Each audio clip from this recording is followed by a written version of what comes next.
Maloney ruining his misfortune, kicking around the outer side, fisted on by Wigney. Look at the courage of Hogg, gets the hand pass away to Atkins. And now Royal, storming down the centre of Cardinia Park, long kick. Delray got a hand to it. There's a fight on back at centre half forward for Footscray. Delray, meantime, gives it across to McGuinness, right on the boundary line. Across the face, minor score. Oh. And the fight continues to rage. Russell on the ground, is it? And Wigney. Well, the pressure's on. Bruns towards Paul, a little too far for him. Hungerford unable to take it cleanly. Atkins does well. Lovely hand pass finding Royal onto Cameron from 50 metres. He goes outside to Hawkins. Hawkins steadies and shoots towards goal, but just off target and one behind.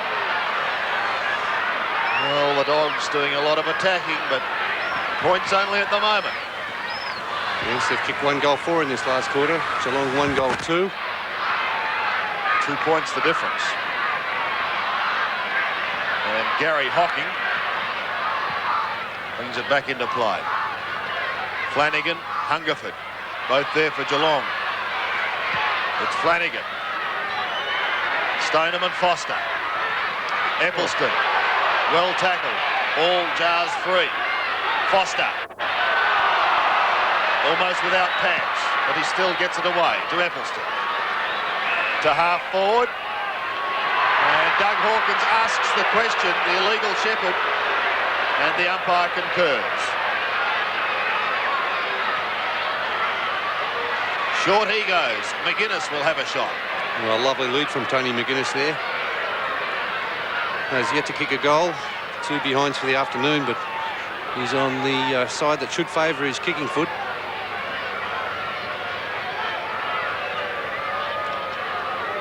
Straight kick to give Footscray the lead as Maloney comes off with that injured hand.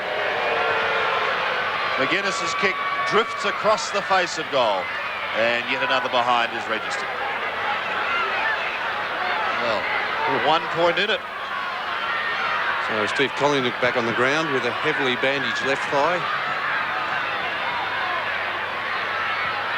Russell to the outer side. Cameron controls it brilliantly. Little short pass intended for Grant, and that could well be 50. Russell very late.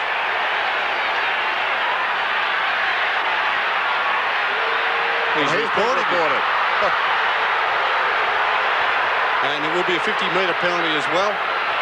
And this will put Chris Grant right on the goal line. If he kicks his 4th goal, Footscray will lead by 5 points. Past halfway in this final quarter. So back goes the umpire Carey to the goal line. Russell pleading his case. All to no avail. Well, I said it's been a tough game. It's been a brutal game on occasions. And now Grant. He's earned his kicks today. Dwayne Russell has played him very closely. He's done a good job at fullback, Dwayne Russell. And still, here's Grant kicking at his 4th, so he's kept at it too. Directly in front. And the Bulldogs will lead.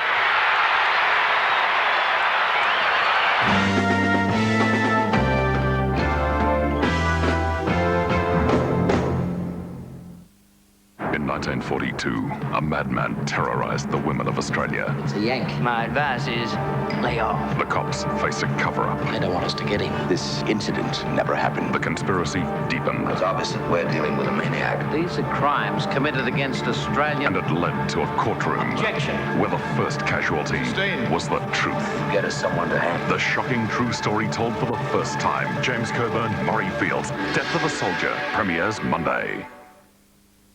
I don't want to set the world on fire. Light, crisp. Kellogg's Special K. The low-fat, high-protein Special K breakfast that keeps you looking good. You've still got it. What are you looking at? You know exactly what I'm looking at. Looks good. Yeah. A flame in your heart. The 89 demo clearance is on now at Motorways Toyota Morley. Look, $46.50 off Toyota Lexus GLX. Or something sporty, the Corolla SX hatch, goes like the wind and I'll give you $2,450 off. If you're buying a car today, see what I can do for you on a Toyota demo. We have many to choose from, all with substantial savings, and you can drive away using our competitive finance. Come to Motorways Toyota Morley and save up to $46.50 off.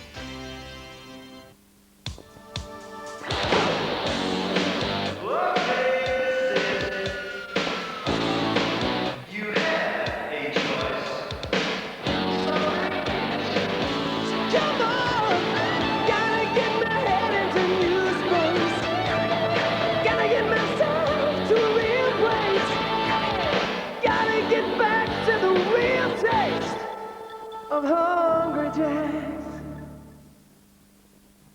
All those knocks and rounds, smoking, leaking oil, when your car has got the blues. Props of power, exchange your engine in just one day. Save your money, no more worries. Exchange your engine today, do it the Props of Power way. Props of Power. The Dogs have been peppering away and they've finally got success. What will happen this time? Bruns claimed by Cameron. Liberatore working hard at the bottom. Wallace gets it out to Royal. Danger here again. He runs his full distance. He may have run too far. He has. Yeah, just held on to it too long there, Brian Royal. Just saw the opportunity and away he went. Rogers to Hocking.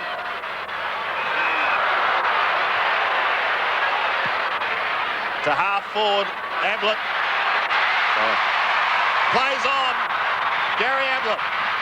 Short pass looking for Axel. But great interception by Matthew Hogg. What a game he's played. 13 kicks and 9 marks. And there's been some gutsy work in his game today. Hogg's kick to the half-back line. Hawkins. Royal manages to get up off the turf and get his kick to centre wing. McGuinness can't get clear. Brun steals it. Valuable seconds ticking away for Geelong. They trail. Paul and Atkins at the bottom. And we'll have a bounce. Almost down to the Geelong half-forward line. And we've got just under 11 and a half minutes remaining in this final quarter. Here's the bounce then.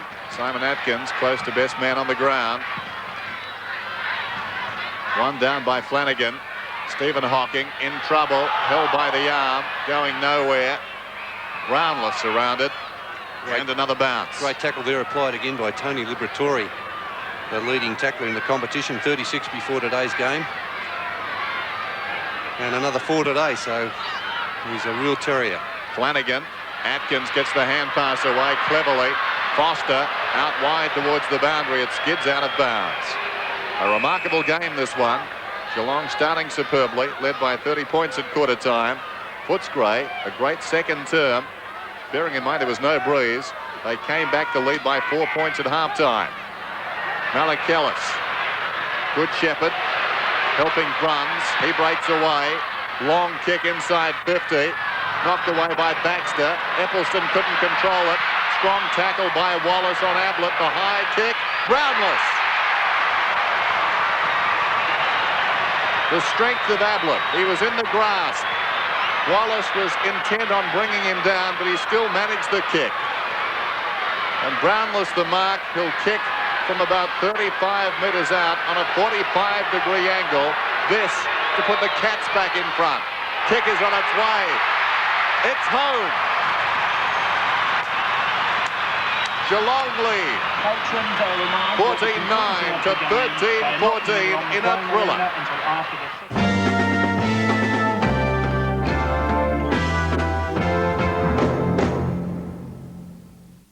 Channel 7's Going to the Dogs. You bet. Wednesday, we present a night of canine comedy. Starting with Hey Dad and Full House. Hot on their tails, the television premiere of Foot Rot Flats. Then spend a night in the doghouse with Steve Vizard. So if you're in the mood for a howl, the place to be is 7. I don't want to set the world on fire. Light, crisp. Kellogg's Special K. The low-fat, high-protein Special K breakfast that keeps you looking good. You've still got it. What are you looking at? You know exactly what I'm looking at. Looks good. Yeah. A flame in your heart. Right now, there's a ton of gold prizes to be found in the Colour Gold Rush promotion. You're guaranteed to win either a lunchtime pan pizza from Pizza Hut or a roll of Colour Gold film. And you'll also have a chance to win one of 4 Family Pacific cruises on Fair Star the Fun Ship. Plus, one lucky digger will win the major prize of a Nissan Exa.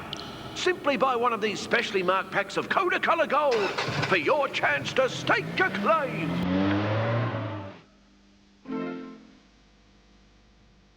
For the very first time, the 24 classic hits of Mr. Music. Ray Charles. What you say? Unchain my heart. Want to 77 minutes of pure music greatness. these chains from my heart. Ray Charles, The Collection, an exclusive television offer of 24 hits. Yours today from Castle Communications.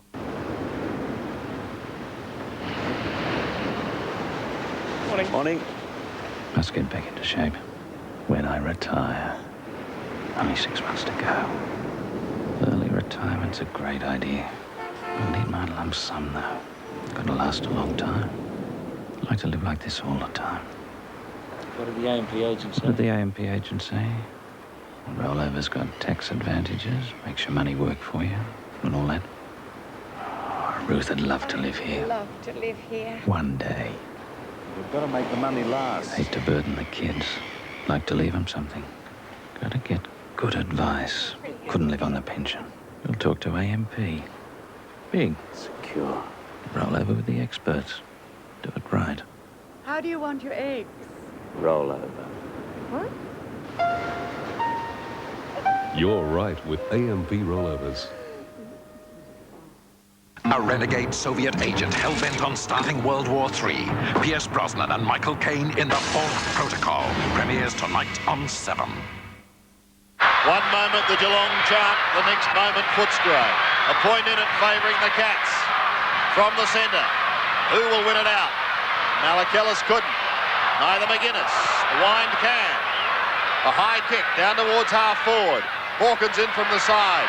Sterrett gets the hand pass away defensively to Dwayne Russell. He kicks towards Malakellis, but McGuinness intercepts there. McGuinness a chance to get it to Liberatore. Back he goes again. Wide and out to Cameron. Leon Cameron from 55 metres, long and low. Morgan gets a fist to it and hammers it over the line, one behind. And the scores are level with under 8.5 minutes remaining.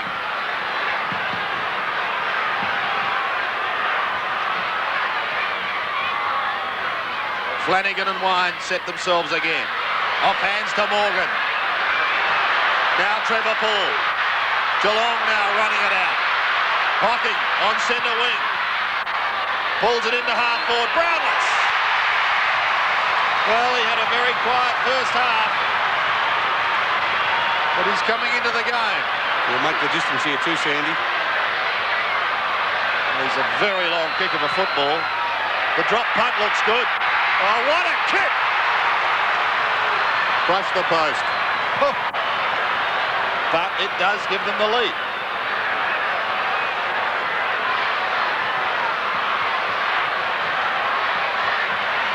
A crowd of about 30,000 enjoying every pulsating moment of this.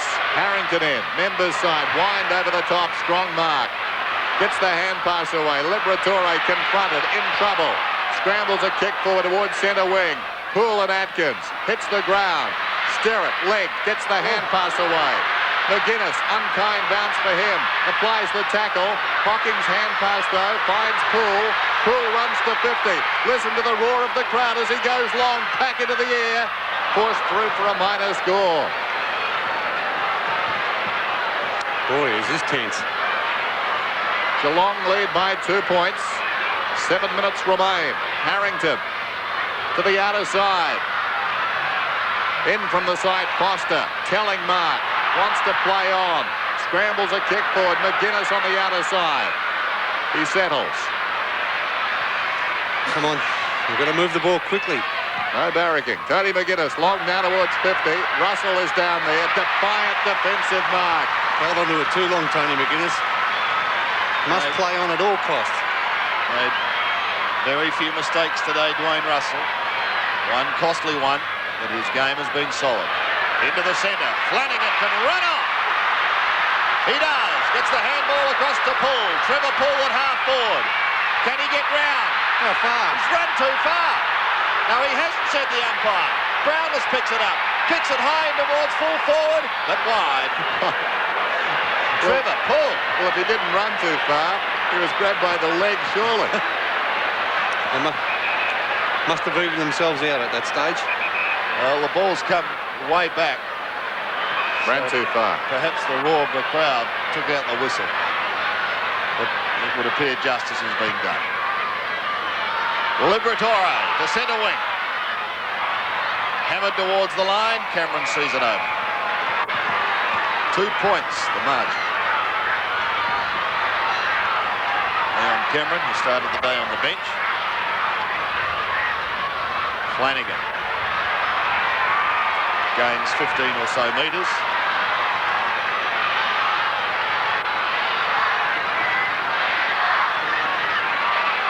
The Geelong chant goes up again. Anybody's game. What a tremendous struggle it's been. Wine from the back. And it comes back to him again. Kick smothered, however. And another throw-in. Still over 5 minutes remaining.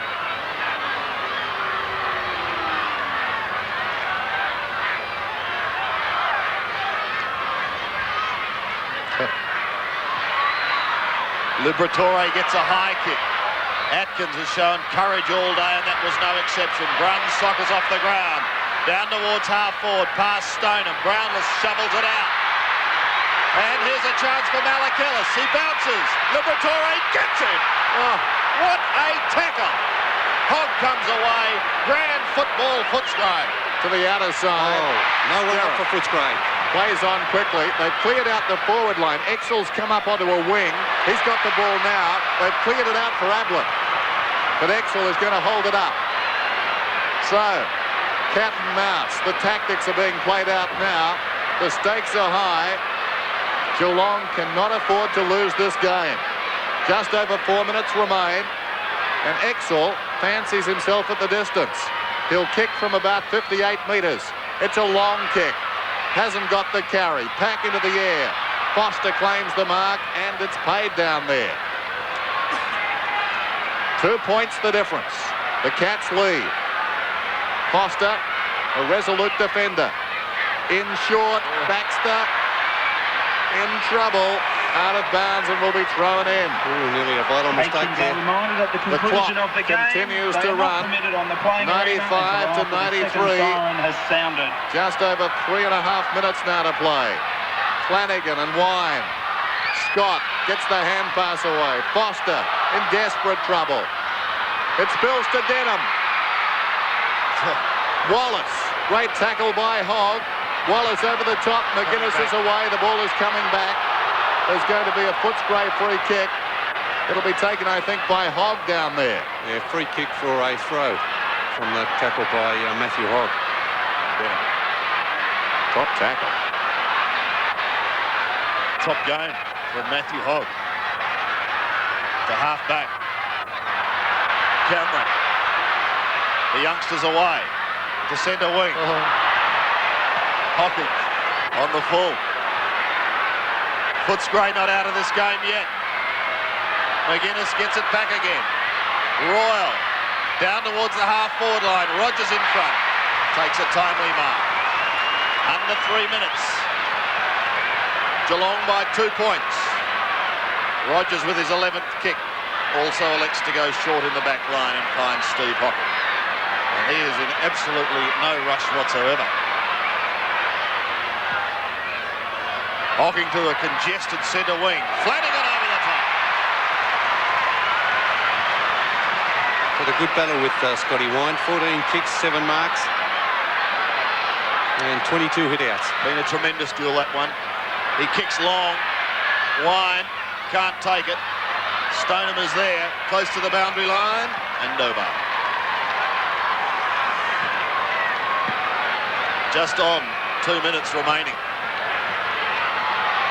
Geelong by 2 points. Wine wins the tap. Flanagan tries to barge through. Stoneham gets clear and snaps towards goal, but he's off target. Points are really immaterial at the moment. The game, they are not permitted on the playing because they lead by 3. The second siren has sounded. Should either side score a goal, it could sound the end of the game. Foster on half-back takes the mark. He plays on. Atkins has been a star. Takes it and runs. Pulls it back to half-forward and Wigney. We're down to 1:30. Wigney has the ball at centre-half forward. 3 points the margin. Footscray trail. Long thumping kick. Not all that well thought out. Shaw's desperate attempt to mark. Del Rey the snap. And he's missed to the near side. We're down to 1:10. The clock continues to run. Now it's stopped. Hocking. Geelong lead by 2 points. Wigney an opportunity behind. Plenty of time. Just outside 50. Towards the pocket. Del Rey marks it out of bounds. We're down to 50 seconds. And Schulz needs to take all the time in the world. Keep it near the boundary, son. Schulz. Back to 50. Not a good kick. Wallace showed courage. Couldn't take the mark. McGuinness is in there. Wallace is in there. Flanagan pulls on the pair of them. And we've got a bounce. Inside the last 30 seconds of the game. There's the clock. The 2 Footscray players messed themselves up there. Wigney and Terry Wallace. Desperation, though. Still time. Atkins. Liberatore. Was he taken high? No free kick. Poole comes away. That could be it. Hocking's got the run of it now. We're down to 10 seconds. Hocking towards half forward. Ablett's up in front. Spills behind. Scott the loose ball. It matters not. Scott hooks it wide. Down towards the pocket. There's the siren. Geelong have won it. A classical game. Geelong have won by 2 points.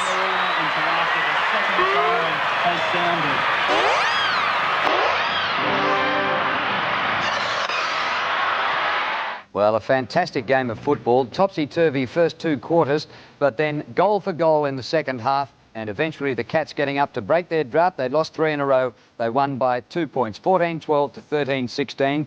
Ablett kicked 4 in the first quarter, then went a bit quiet, finished with 5 for the day. Exel and Brownless 2 each. And for Footscray, Grant kicked 4, 2 in the last quarter. Liberatore and Wigney each kicked 2. Time now to check the CUB AFL Premiership Season League ladder. Well, the ladder now looks pretty interesting after 4 out of the bottom 6 teams won in this round. Essendon have moved up into the top of the ladder after their win in Sydney today, and they have a bit of a percentage break over Melbourne, who've lost 2 in a row, and the Eagles, who lost this round. Collingwood and St Kilda in the 5. And you can see that Footscray and Geelong are both 1 game outside the 5, a very bunched field after 10 rounds of the AFL competition. Now to next week's matches, a split round over the Queen's Birthday long weekend. Great game on the Saturday at VFL Park, St Kilda and Geelong. Hawthorn play Sydney, Essendon play the West Coast Eagles. On Sunday at the Gold Coast, Brisbane against Collingwood, and 3 matches on Monday, Melbourne and Carlton, what a game that should be, Fitzroy and North Melbourne, Footscray and Richmond. Should be a great round next week, and I hope it's as good as today's game at Cardinia Park. Good night to you all. This has been a 7 Sport production for the Australian Television Network. The 1990 AFL Premiership season was proudly brought to you by SGIO. They'll stand by you. BP on the move. Carlton and United Breweries, one of the world's great brewers. And Westpac. You can bank on Westpac. Tonight in 7 Nightly News, the saga of a 6-year-old who went wandering and sparked off a big search by emergency services into the early hours of this morning. Terror for a family of 4 as they wait for rescue in their car, suspended precariously from a bridge over a Belgian river. And the famous British actor Rex Harrison dies, aged 82. 7 Nightly News with Jeff Newman and Yvette Mooney. 6 o'clock tonight. Do you enjoy Chinese food? A reflection of the Orient. Then the Jade Court restaurant is for you. For the last 2 years, Jack and Bianca Lau have served many satisfied diners. Their special menu features a host of mouth-watering dishes, all prepared fresh for you. The Oriental decor, friendly service, and superb cuisine make Jack and Bianca's Jade Court Chinese restaurant something special for you. A reflection of the Orient. The Jade Court Cottesloe. Hi, I'm John Cole, and we'd like to invite you and your friends to a first-class viewing of Perth's biggest variety of camellias, because now is the time.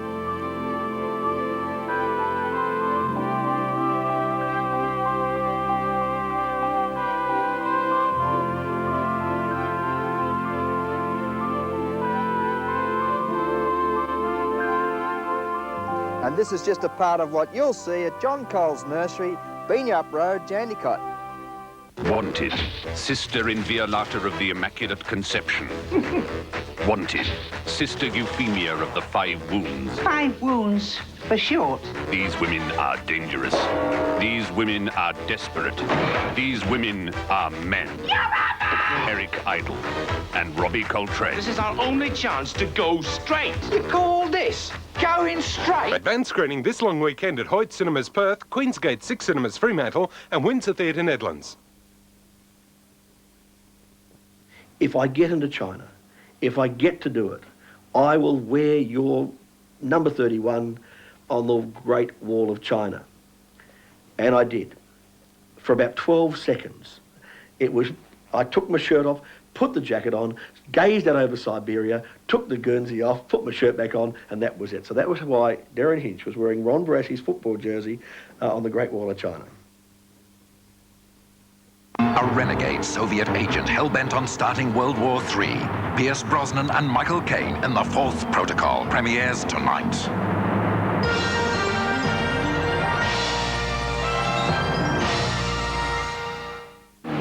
This motor racing telecast is proudly brought to you by Shell Ultra Unleaded, experience the difference, by the hot Toyota Corolla SX, and by Dunlop, the world's best road-holding tyres.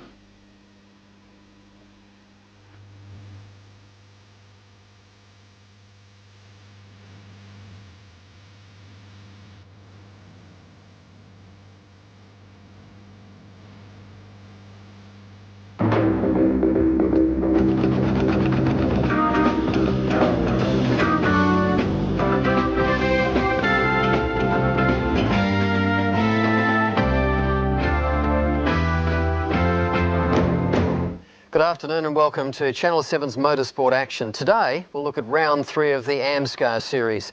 This race took place last Sunday at Amaroo Park in New South Wales, and after some electrifying times in qualifying, Tony Longhurst took pole position. Also today we look at round 2 of the Australian Gold Star series, and we join Mike Raymond as he runs through grid positions for that race. Pole, of course, has gone to Simon Caine in the Rolt Perkins. From position number 2, it's Mark Scaife in the Spa. From 3, Drew Price in one of the Rolts. From 4, our own Niels on Wheels Crompton. From position 5, it's Mark Poole in the Shrike. Starting out of position 6, Mark Larkham in car number 17. From 7, it's 73, Mark McLaughlin. From 8, number 9, John Briggs in a Rolt. From 9, number 11, Tony Blanche. And rounding out the top 10, car number 4, Roger Martin. Time to go racing. Ready for the start now. Round number 3 at the ACL Australian Formula One Championship, and Simon Caine off pole position gets beaten here at the start by Mark Scaife. So that was a fairly average start from Simon Caine. He's going to find it difficult here over the distance as they swing down into Dunlop Loop for the first time. Good start there from Mark Scaife. Simon Caine back a couple of spots. Neil Crompton in behind him as they work the back straight now for the first time. 40 laps the distance of round number 3 on the tiny confines of Amaroo Park Raceway. And joining us today for this round, Larry Perkins and Richard Davidson. Welcome aboard, guys. Thanks, Mark. Yeah. I think you'd prefer to have seen a better start from Simon Kane, perhaps, Larry? Yes, he got the clutch out very early, but it seemed to bog a bit, and Mark overtook him when he got in the second gear. Very good start from Mark Scaife. Mark Poole also up very, very smartly as they go across the line. But at this stage, everything falling into the hands of Mark Scaife. Simon Kane back there in 3rd spot as they go to the top of Bitchapave Hill and drop into Dunlop Loop. Neil Crompton back to 4th. And Mark Poole doing a good job there in the strike. Got away very, very smartly, Richard. Yes, he's doing an excellent job, Mark. My observation of that car is it's less than fantastic as far as its stability is concerned, and my concern for Mark will be whether he'll make the 40 laps on tyres. He's been working his tyres very hard through qualifying. They head down to the lake corner, the right-hander stop and go turn. Whoop. Troubles for Mark Scaife, maybe missed a gear, and that puts Simon Kane up to 2nd, puts Mark Poole to the lead in this round 3, and I'd say the race for Mark Scaife is over, heading across, yes, pulling the car out of competition, so he parks the car, and that puts Poole in the race lead in the Shrike. Here's Simon Kane, there's the man who led the race, Mark Scaife. Looks like he may have missed a gear or something has gone on there because it ran out of power immediately. There's Niels on wheels, car number 7, Dulux Auto Colour Machine. And of course, just back behind him, Drew Price.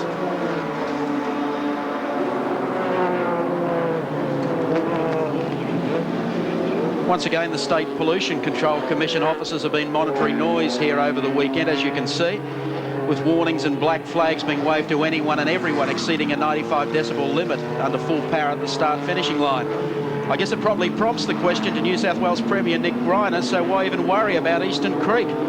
Take my word, Nick, it won't be any quieter at Eastern Creek. You can forget World Championship bikes and sports cars at 95 dBs. I think Larry would agree it doesn't happen anywhere in the world. And I think you could also forget NASCAR, Indy cars, Formula 1 and touring cars that probably need about 100 dBs to survive. Problems here for Neil Crompton. A spin there by Neil Crompton at the end near the lake corner. That will cost him severely. He's trying to reverse the car and get the hell out of there.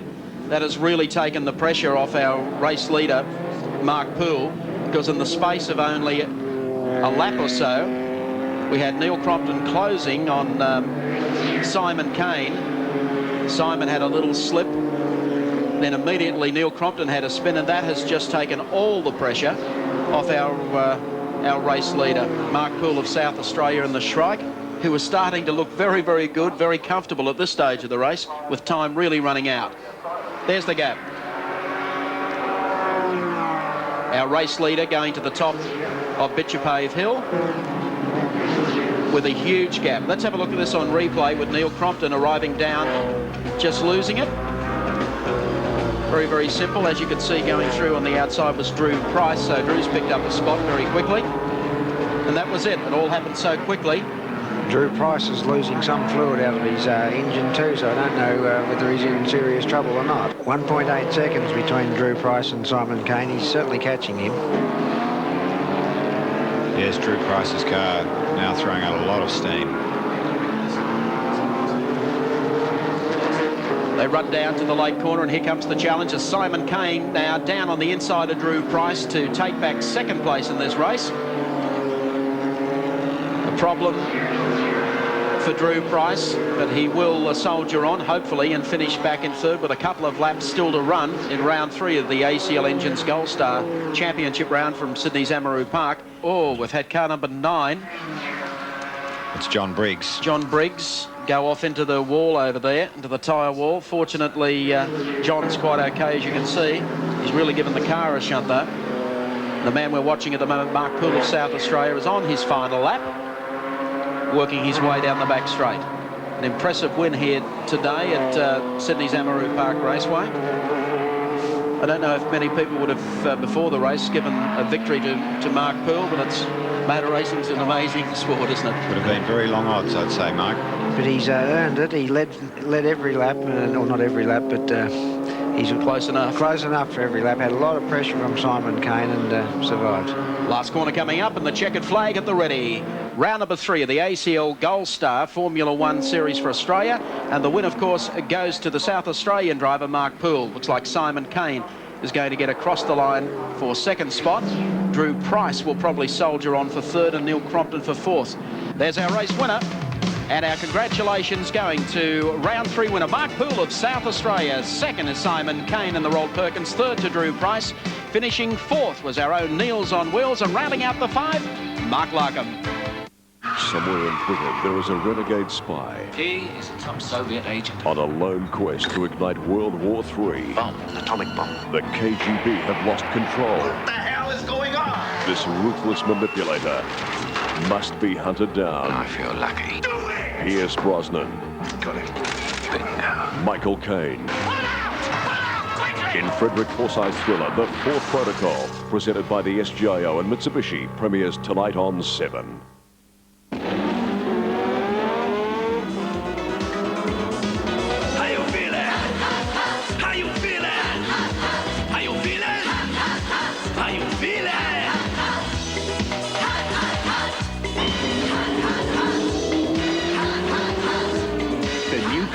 SX, the world's most wanted car. Race bred, street legal.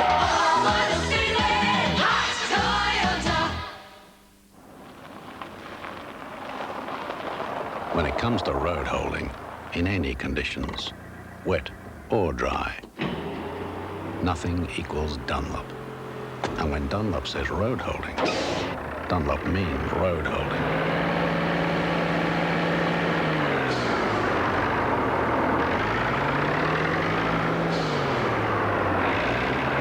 Stick with Dunlop, the world's best road-holding tyres. In 1899, Alexander Duckham started making this product. Since then, it's helped achieve the impossible. Altitude records, world land speed records, and that great engineering breakthrough, the East-West engine. Today, this extraordinary product is so good. The oil, sir. That Duckham's will actually double your car's engine warranty. Duckham's Oil. Double your engine warranty.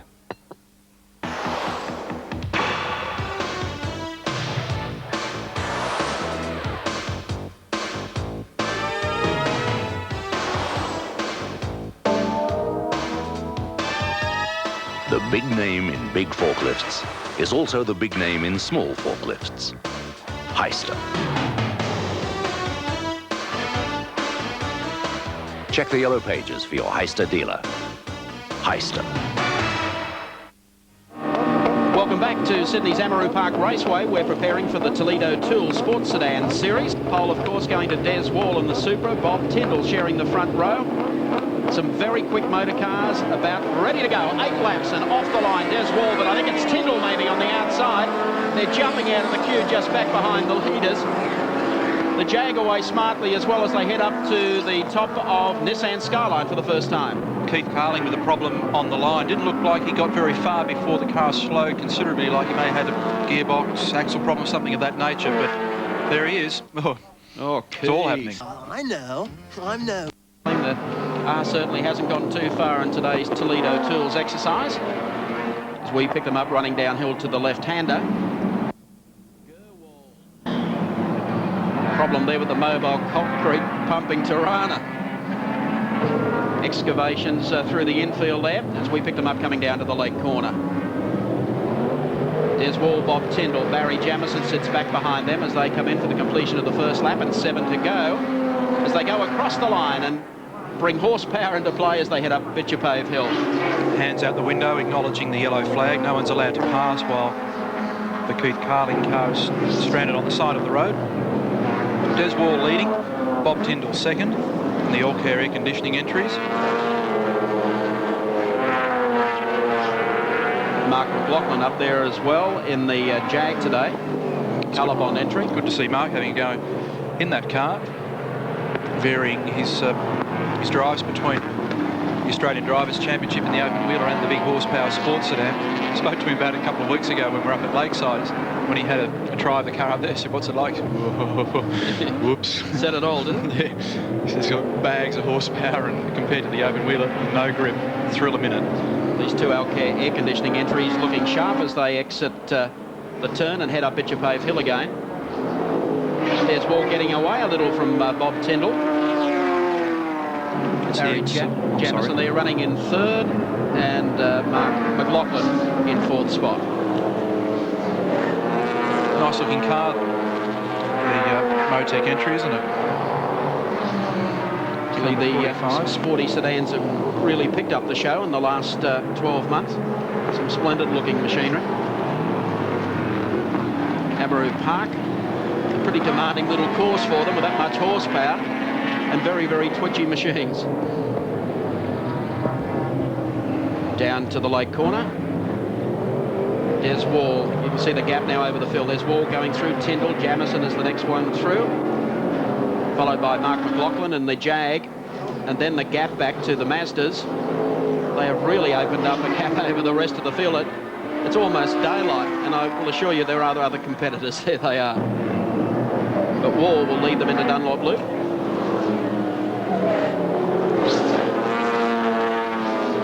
In what must be one stunning Supra.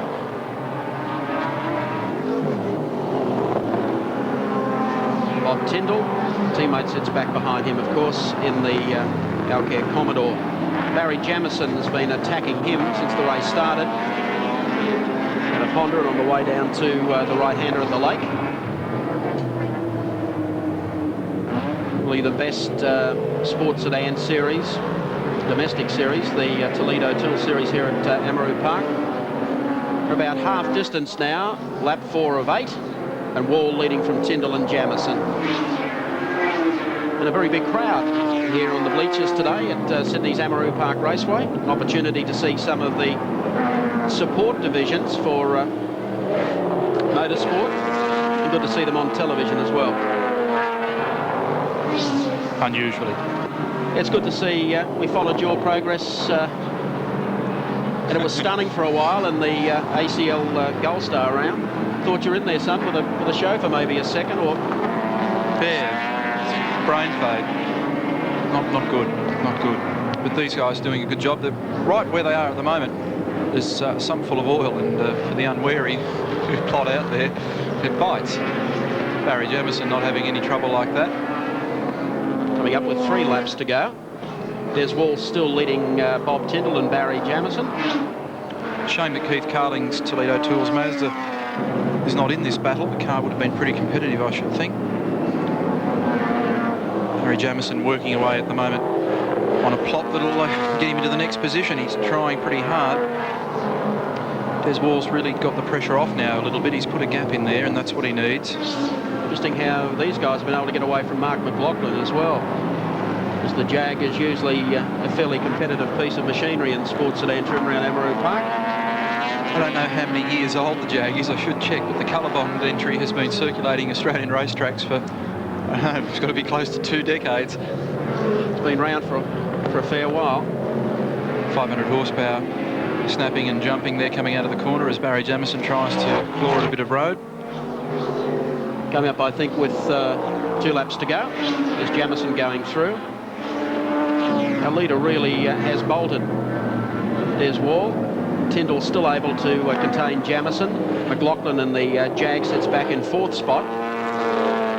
About a lap and a half still to run in the Toledo Tools event here this afternoon at Sydney's Amaru Park. The downhill run to the left-hander at Honda. Great shot there. Little kink there in what has to be the shortest straight in Australia.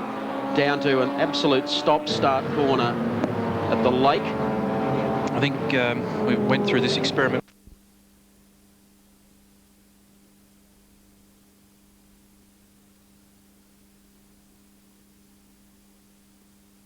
All the Eagles at the back of the pack. Stoneham, Rance comes up with the ball.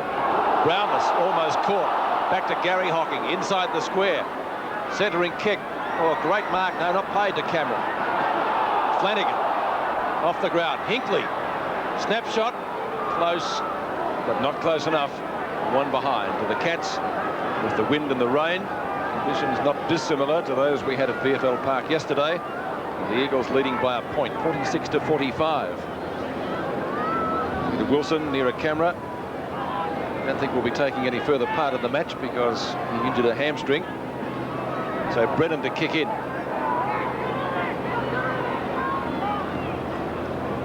It's not a bad kick against the breeze. Scott makes good position, knocked away by Poole. Waters tackled by Stoneham. That's out of bounds on the full. No, says the boundary umpire. Geelong players certainly were appealing for it. From here it did look to be so. Scott and Flanagan. Down to Hocking. Gary Hocking's hand pass taken by Scott. Back to Hocking.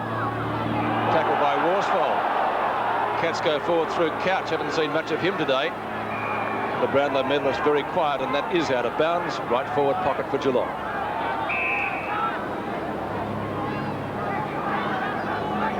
Boundary throw in then. Scott and Flanagan. Clean possession to Flanagan, who gets the kick off. Missed by Exel. The second time, I think he's got his boot to it. It's a goal. If it's a domestic, commercial or industrial door you need, then call the friendly staff at TG Sheet Metal, manufacturers of the award-winning glider roll roller doors. Up to a huge 5.4 metres wide. Tilt and sliding doors can also be supplied. TG Sheet Metal can provide remote control operation to most doors. So if you're really serious about buying the best door for any situation, choose TG Sheet Metal. Technology and strength in steel. Great reflexes there by Gavin Exel. And Geelong back in front. Scott, the big fist away, down towards half forward. Heady slipped over. Couch comes away. Getting some possessions now. That's encouraging for Geelong.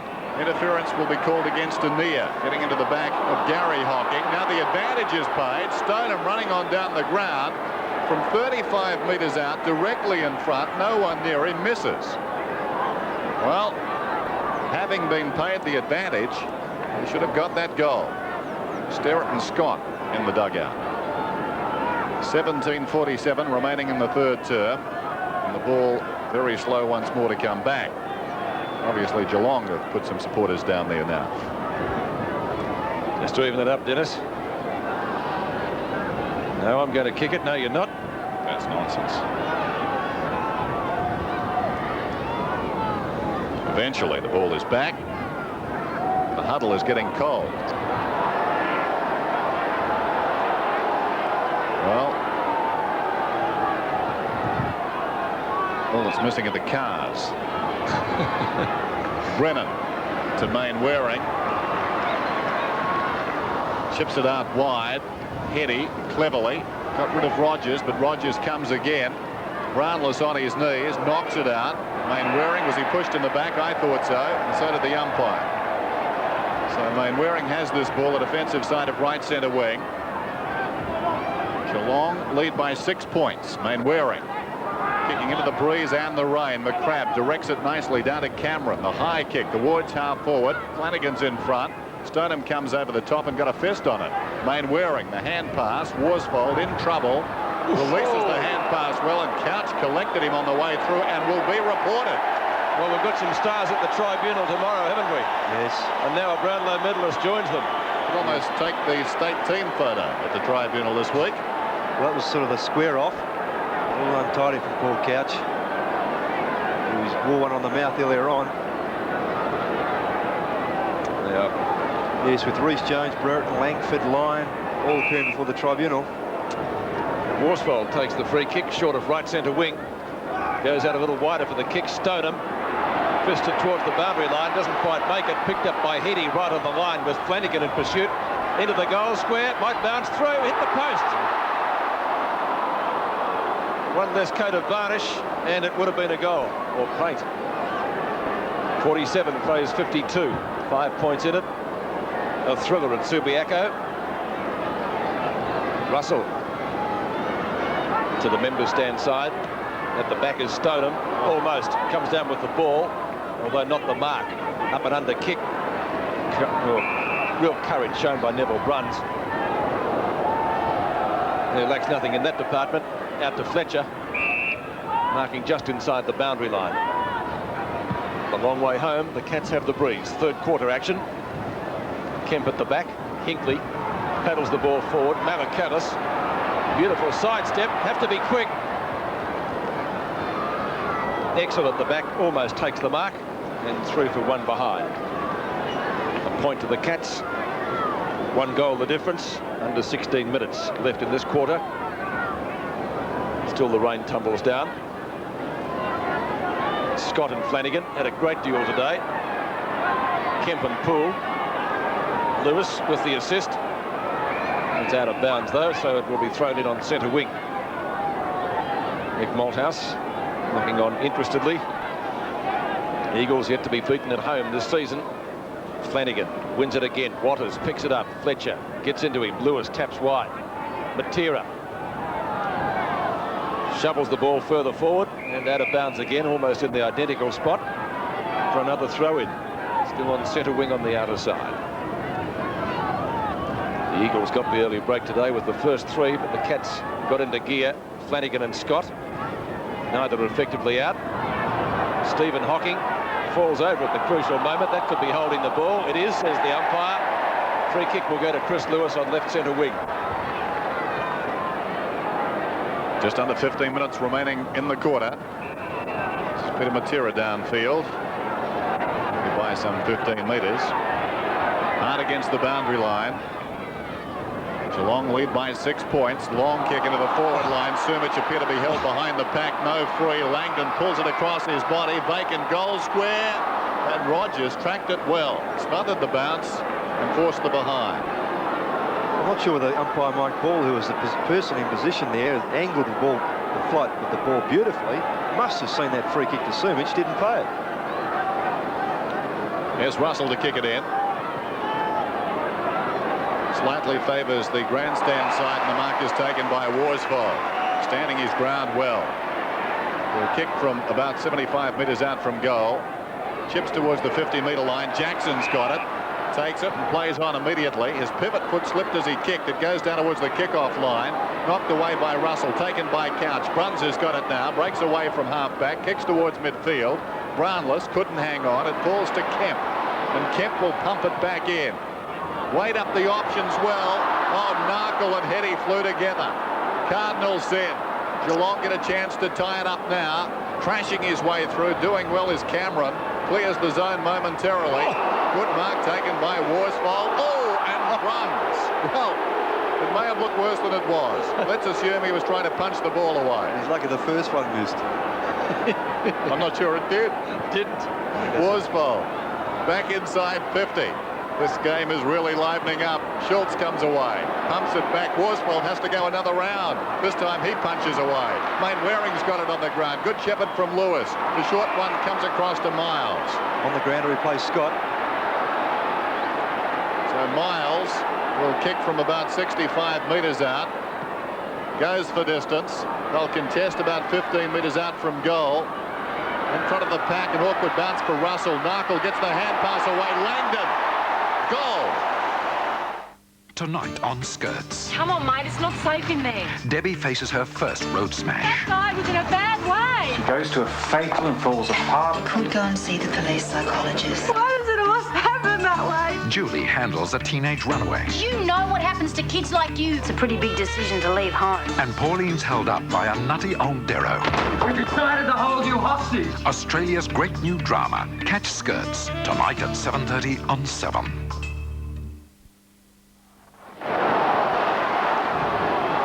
Point in it now. Fletcher can't get clear. Bruns work cleverly off the ground and a 35-metre kick. They could make it 45. Hinkley. Oh, excellent hand pass. Exel should goal and does off the ground. His third. So a very quick reply by the Cats, assisted by a brilliant kick off the ground from Neville Bruns. It travelled 45 metres and Geelong get their 8th goal. 8-11 to 7-12. Yeah, perfect thing to do in these conditions. Peter Bruns executing that soccering tactic. And the Eagles players just running across the ball. Hinkley, good sense there to get the ball onto Exel, who nearly fumbled. Just got his boot to ball. And he's been, with those goals up forward, been very handy. 2 goals in the square to Exel. Exel has 3. 12 and a half minutes left in this quarter. Action packed so far. Flanagan tries to crash through. So does Gary Hocking. Umpire says play on. Malakatos does from right half forward flank. High kick. Underneath it, Exel. Almost a mark. Malaxos carts the ball through. One behind rushed. And in a low-scoring game could be very valuable. 8-12 to 7-12. A goal the difference. And the lead has changed hands 10 times so far today. Seesaw affair. Brennan towards the outer side. Lamb fisting away from Malakalis. Falls to McKenna. Malakalis to get the free though on the outer side. Right half forward. 8-12 to 7-12. Brownless, uncontested, missed the mark. Exel, strong tackle by McKenna. Brownless lays it off to Couch, who goes with his natural foot. Relaxes, couldn't reach it. It's another goal to the Cats. Couch's first goal, 2 quick ones to Geelong, and the Cats back in command. They lead by 2 goals. 9-12 to 7-12. It's good to see the Geelong side showing some spirit as you watch the replay. Fairly obvious there what happens. But Malcolm Blight will be very pleased with this effort by his players in the third quarter. Very important quarter of the third. And Couch, whilst he's been quiet, it's a telling goal. Not a bad lead at this stage of the game, 12 points. Well, we've seen some pride on the line. Yesterday at VFL Park, the Hawks were tested, and today, side they beat in the grand final by a goal, Geelong, with their backs to the wall, are playing very good football. Rogers soccers it out wide towards the boundary line. Waring's got it. Well shepherded by Hetty. Kick comes in towards half forward. Morgan could have almost been pushed in the back. Then the tackle was high, and Narkle will get the free kick. And Narkle will kick from about 50. That's been an enthralling duel. Narkle and Morgan. No doubt about the tackle being high. He's lost his helmet too. It was kicked away by a Geelong player as he went back for the kick. And that's what he looks like. Into the square. Sumich was the flyer. Miles, Langdon, Hocking. Stephen Hocking goes for the boundary line and gets the ball just over it. Somebody's lost a boot up there too. I think it might be Schultz's who flies. Gets it away from Langdon. Cameron. Hocking. High kick. Gets the desired result and the boundary line for the Cats on the other side of the ground.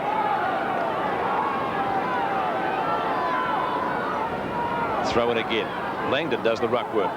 Morgan, well tackled by Narkle. Neville Bruns, the veteran. Bruns' kick high up towards centre wing. A brilliant mark taken by Darren Flanagan. A little bit short of the wing actually. Closer to half-back flank. Goes into the centre square. Kemp should get there first for the Eagles. Lovely sidestep. He was shepherded by Waters. Out wide. Good attempt to mark by Worsfold. Gets it away from Couch. Hinkley applies the tackle on Malaxos. The boundary line might be the winner again. Lamb over it as he's tackled by Couch. And we'll see a throw in. 9.5 minutes remaining in the quarter. Geelong leading by 2 goals. And after the Eagles got the first 3, Malakatos ran into his own teammate there and Gary Hocking.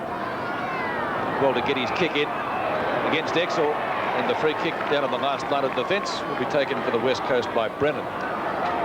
Yes, good mark that one. He paid the mark actually, Pete, but either way.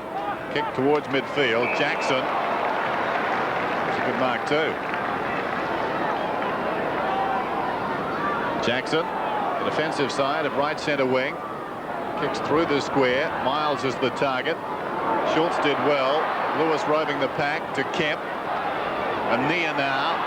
Charged down brilliantly by Rogers. Off the ground by Cameron. Clever football by Geelong. Just playing the percentages there. Cameron, or is it Hocking? It's Hocking who tracked that ball out. Still he goes. He's been penalised for holding it.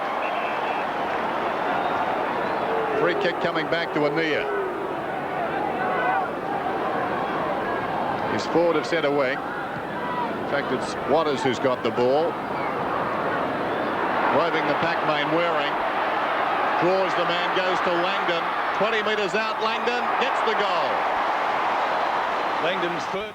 The 89 demo clearance is on now at Motorways Toyota Morley. Look, 46.50 off Toyota Lex and GLX. or something sporty, the Corolla SX hatch goes like the wind and I'll give you $2,450 off. If you're buying a car today, see what I can do for you on a Toyota demo. We have many to choose from, all with substantial savings, and you can drive away using our competitive finance. Come to Motorways Toyota Morley and save up to $4,650 off. On the bench, he's now got 3 goals, and one of the Eagles' best players, 6 points the difference. Couch tries to steam his way through. Jackson, quick kick at the ball, out to centre wing, and the race is on. Rogers steamrolls a couple, make that 3. Worsfold was the last one. Ball flung into the open spaces for McCrabb to pick it up. Out of bounds on the full, no. But it might have come off the boot of one of the Eagles players. The boundary umpire disagrees. 7.5 minutes left in the quarter. Jackson in front, slaps it down, but taken by Couch. Had to get rid of it pretty quickly. Bruns. More Eagles are plenty. It's Heady who finishes up with the ball. Markle on a lead. And the second game this year goes long into the square. Miles is there. Won't need him. Scores a level at Subiaco. Scoreboard. 9-12 apiece, and the crowd comes to life. And that's where Phil Narkle likes to kick his goals. He doesn't like set shots. Had Miles running towards the square. You see this mark and replay. He's dropped a couple of those today. Held that one securely. Got himself going. Kicked quickly. Either looking for Miles, who was running forward quickly, or having a shot at goal. It came off nicely as we see a change by Malcolm Blight. Austin McCrabb off the ground. Ray Sterrett on. He'll go to centre-half back. 66 apiece, just under 7 minutes remaining. Fletcher to Bruns. Geelong go forward this time, down towards left half forward. Hinckley coming up the ground. Ball bounces obligingly, gets the hand pass away. An awkward one for Stoneham, knocked out of there by Rance. Van Waring took it out of bounds before he kicked it. So boundary throw in. Hectic third term. Geelong getting the break out to 12 points. And the Eagles have reined them in. Pardon the pun. Rain continues to fall here at Subiaco Oval. And the breeze still worth a couple of goals and perhaps freshening even more. Brownless with the run of it now. Worsfold put his body in. Brownless does brilliantly. Still he goes from 50 metres out. This to put Geelong in front. Any score does that. So it's 9-13 to 9-12. Just over 6 minutes remaining in the term. Brownless has tried very hard. Another Geelong fan. Brennan kicks in. McKenna close to the boundary line, gets the kick away. Matera offers the lead and takes a very good mark. Hocking White there, and Matera did well. Peter Matera, the defensive side of left centre wing, working up into the breeze, hugs the boundary line. Geelong have got the height. Langdon flew from behind. It spills forward. Poole runs it across the boundary line. The Cats. A tough draw to come. A must-win situation this afternoon. Austin McCrabb. There's the throw in to Fletcher. Gets the kick away. And in front, missed by Malakielis. Picked up well by Stoneham. In the grass, gets the hand pass away. Crashing through was Rance. And the ball goes out of bounds. It's right half forward for Geelong. A long way from goal. Just over 5 minutes left in this quarter. Flanagan to Couch, well caught by Worsfold. Couch did well to get a kick at the ball, which he has put out of bounds, but he's gained about 30 metres for his side. Just noticing Couch before too, Peter. He propped a couple of times, whether he was getting cramp or just trying to get that sore ankle going again. I'm not sure, but hopefully he can stay on for the remainder of the game. Flanagan again wins it, but it's Lewis that gets the Eagles out of danger, kicks to the defensive 50-metre line. Malaxos will get there first. It's 2-on-1 in favour of the home side. Goes with the grubber up towards centre wing. Lamb and Fletcher. Malaxos, good hip and shoulder, close to the boundary line, keeps it in play. Lewis, a good knock on to centre wing. Malakielis breaks one tackle, gets around 2 players. Out it comes to Sterrett. Stowed on the target, up one-handed. Rance, his opponent. Plenty of time to kick. Oh, what's he done with that? Out of bounds on the full. Oh, it's like one of my golf shots. at right angles to where it was intended. Brownless with the free kick. Now he's one of the longest kicks in the game. In fact, gets the distance easily. That registers only one behind. With 4 minutes left, or a tad under. The Cats leading by 2 points. Probably not enough, Ross. No, that's Brownless's third behind in his last 2 shots at goal. Chance to put the Cats further in front. They did lead by 2 goals in this quarter after the Eagles got the early break in the first term. They got the first 3 goals on the board. Lewis doing some useful work down there. And again goes to the boundary line on the member stand side. We'll see a throw in close to centre wing. And Malcolm Blight, of course, has Robert Scott up his sleeves. Has sat on the bench for the whole game. Can come on this last quarter and give him some great run. There's the throw in from the side. Fletcher scrambles a kick about 10 metres. That's holding the ball surely. No, play goes on. Lewis tackling the big fellow Flanagan. Off the ground by Lewis. Lamb and Bruns. Bruns did well to put his body in. Rogers, it's kept alive. Fletcher only as far as main wearing. Smothered by Bruns. That hurt him. Lamb's over the ball and he's going to get a free kick. Keeping warm in the dugout. Wilson and Scott. This is Lamb on centre wing meantime. Towards half forward. Rogers got a fist on it. It still went the Eagles' way. Langdon kept his balance well. Confronted by Rogers. Gets the hand pass away. This is Heady. Pops it over the top. Coming to mid at Morgan, who's been a fine defender. Got the hand pass away. Gary Hocking in desperate trouble. And the ball goes out of bounds and will be thrown in. Just over 2.5 minutes remaining in the third term. And Geelong lead by 2 points. 9-14 to 9-12. Malakillis trying to go through the pack. Matera diving after it. Malakillis emerges with the ball. Touches it down once. Runs to centre half back. Sends play towards the outer side wing. Kemp was in front. Poole came over the top. Knocked on by Kemp intelligently. Off the ground by Schultz. Through the centre, down towards half forward. Main Waring. Across on the angle, did brilliantly. Comes away with pace. Then lost the ball. He recovers. Great solo run by Main Waring. Sumich in front. Fisted away by Rogers. The hand pass comes across. Down he goes. And there's going to be holding the ball the decision. Good pressure by the forwards, Dennis. They kept at him. Miles, Narkle. Russell pinged that time. In fact, he was the man who punched it away. Following up, strong tackle by Narkle. Not a good kick, though. This goes out of bounds on the full in the pocket. Just backing up what we said before. It might have been you, Ross, that he likes the shot on the run. Not really cricket weather, unless you play at the Oval in England, I guess.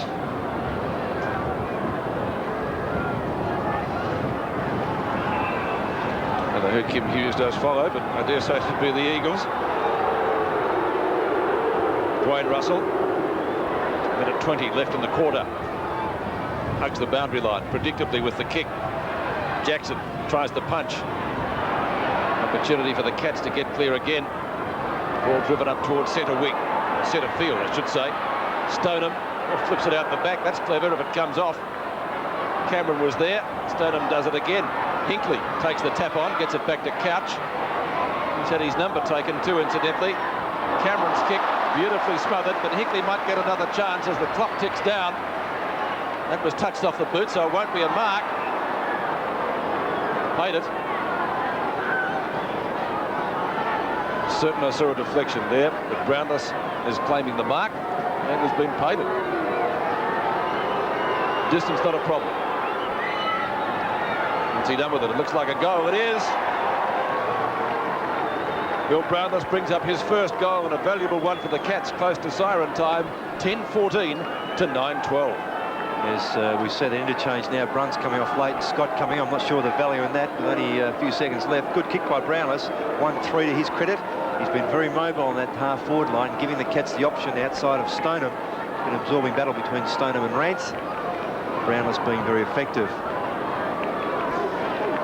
So can the Cats get another one? With the wind, it would be handy. They've got time if they can get it out of the centre.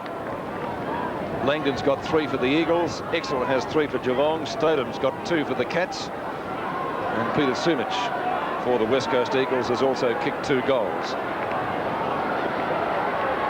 Rain has stopped, and even a patch of blue sky. Flanagan goes for the big fist. Can't get it to Stoneham. Chance for Couch. Onto his left foot, it's only short. Oh, Mainwaring nearly had his head taken off, nothing for it. The crowd didn't like it. Couch, a fresh air shot. Now the Eagles again. Jackson on the end of a hand pass to Murray Rance. The clock ticking down. Rance at midfield. There's the siren for three-quarter time. The last quarter should be a thriller. And at the final change, the scoreboard reading, Geelong 10-14, 74, leading the Eagles 9-12, 66.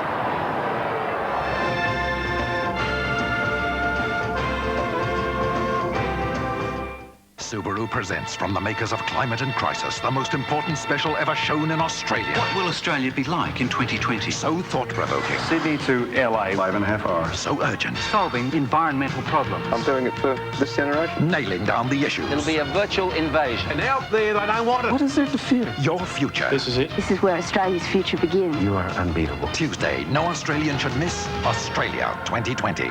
Because what happens tomorrow is being decided today. Who can you bank on when your paydays are through? 'Cause your salary stops, but the bills never do. Who can you bank on when the kids are all gone? Who'll help you enjoy the time of your own? Who can you bank on? Who can you bank on? Who can you trust? You can bank on Westpac. You can bank on us. The hottest offers ever are on now during Toyota's 89 demo clearance with $2,450 off Corolla SX. This performance Corolla is just one of the hot demo specials at Toyota now. Hit the dance beat with 17 hot dance cuts. Let's do the wild thing. Teardrops in my eyes. I feel good. Hit the dance beat, out now from Concept. Aren't you hungry for the flavour of those burgers from Australia? When they barbecued the beef, remember that? Heaped with all the things you like upon it, made just the way you want it. At Hungry Jack's, the Aussie burger's back. I want egg. And I want bacon. With mine, I think I'll take 'em. Double onion heaped with beetroot, hold me back. Yes, our beef is barbecued, and we do it just for you. At Hungry Jack's, the Aussie burger's back. King G Workwear. Made to handle anything. Here's the car, let's get out of here!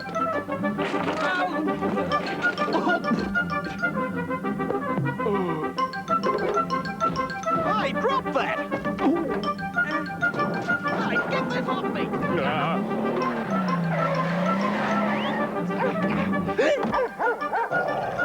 You're in someplace? King G Workwear. If they were any tougher, they'd rust. Here's another outstanding challenge for Perth's own Wildcats. Be at the Perth Entertainment Centre June 18 when they take on Australia's best, the Aussie Boomers.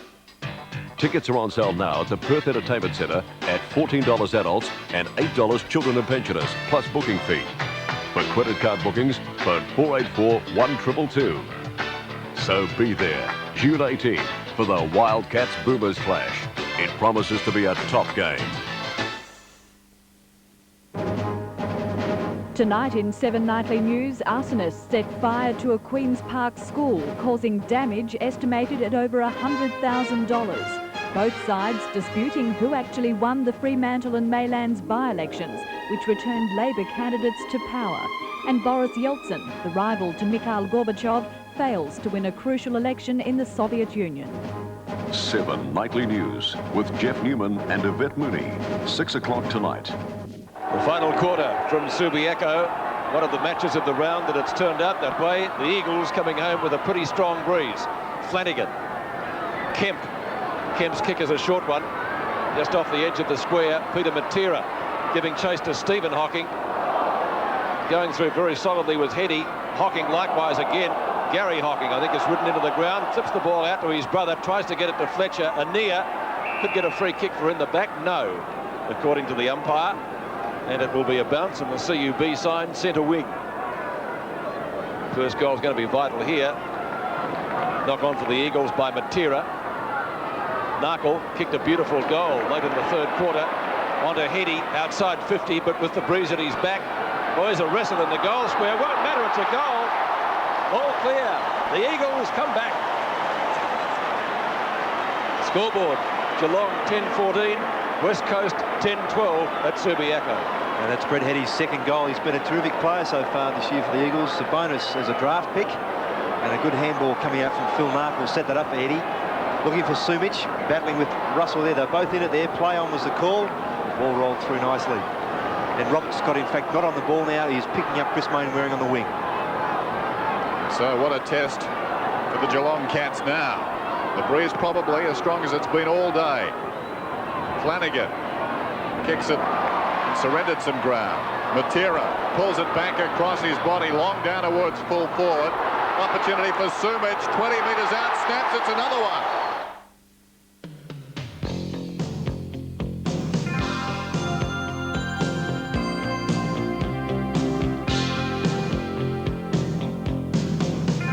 Hungry eyes, one look at you and I can't disguise. I've got hungry eyes. Come feel the magic between you and I. Still a long way to go. Flanagan taken by Stoneham, gets the hand pass away. Fletcher kicks towards centre half forward. Cameron pushed out of it. Hinkley over his head. Brennan misses it. Excellent opportunity. Well done by Worsfold. Scott leads in the race, hard against the boundary line. Can't keep it in. And will have a throw in. So Geelong needing a reply here. A crowd of about 20,000 at Subiaco Oval this afternoon. Flanagan, Jackson. Going nowhere was Hocking. Coming away with the ball is Jackson. Bounces once and goes out of play. Jackson, I think, when he kicked it, put hands to head because believed it might have been going out of bounds. It certainly did that, but not on the full. Two quick goals by the Eagles who put them back in front. Flanagan goes for the boundary line, and you see Kemp in the road. Centering kick by him. Langdon, beautiful slap on, but he couldn't find Peter Matera. So Langdon comes at it again. Ball still in play, but no, it's not. Just out. How do you keep him out of it? Carl Langdon.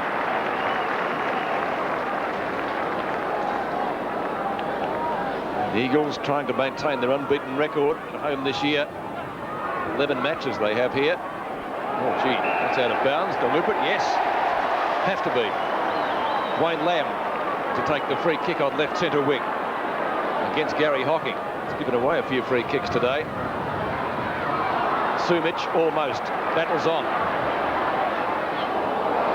Beautiful kick distance-wise, and the breeze cutting it away for one behind. So he's kicked 1-1 in the final quarter, Peter Sumic.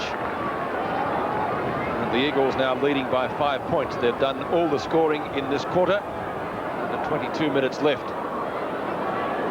Cats badly needing a score in reply. Plenty of Eagles at the fall of the ball. Jackson spins out. Heady, shirt fronted. No one's going anywhere. We'll see a bounce right on 50. That's what could be a telling factor too, is that from that state game Tuesday, New South Wales, Victoria, Geelong had 4 players participating. The Eagles nil. With Stoneham, Brownless, Malachellis and Scott could show those signs later in this quarter. Flanagan gets it down. Gary Hocking the hand pass away. There's a fight on the ground. Fletcher towards centre wing. Couch. Paul Couch, well held certainly in the first half. And here Gary Hocking. Yes, back behind play where the boundary throw-in took place. Couch towards centre half forward. The mark is taken by Poole, who thought about going. John Anea has got blood all over his face, and Gary Hocking runs away. Poole looking for Exel. Clears the pack and skids out of bounds in the pocket. You watch that, Pete. I'll stay with the ball. Any update? Well, I think John Anea might have a score to settle. But I don't know who started it. They both gave as good as they got, I think. The major score shows the Eagles 11-13, Geelong 10-14. 5 points the Eagles' way. Cameron pulls it back across his body. Strong mark in the square. Brownless. He's only 5 metres out. So they'll be dangerous, Dennis, with Brownless and Stoneham. Very good marks overhead. Tall. He's kicked a goal. Imagine this man's finger is your car's fuel injector. It sprays petrol into your cylinder and with your piston creates this explosion. But fuel injectors can clog, robbing your car's performance. That's why you need BP petrols with new detergent additives to clean fuel injectors, carburetors and valves and restore performance. BP, on the move.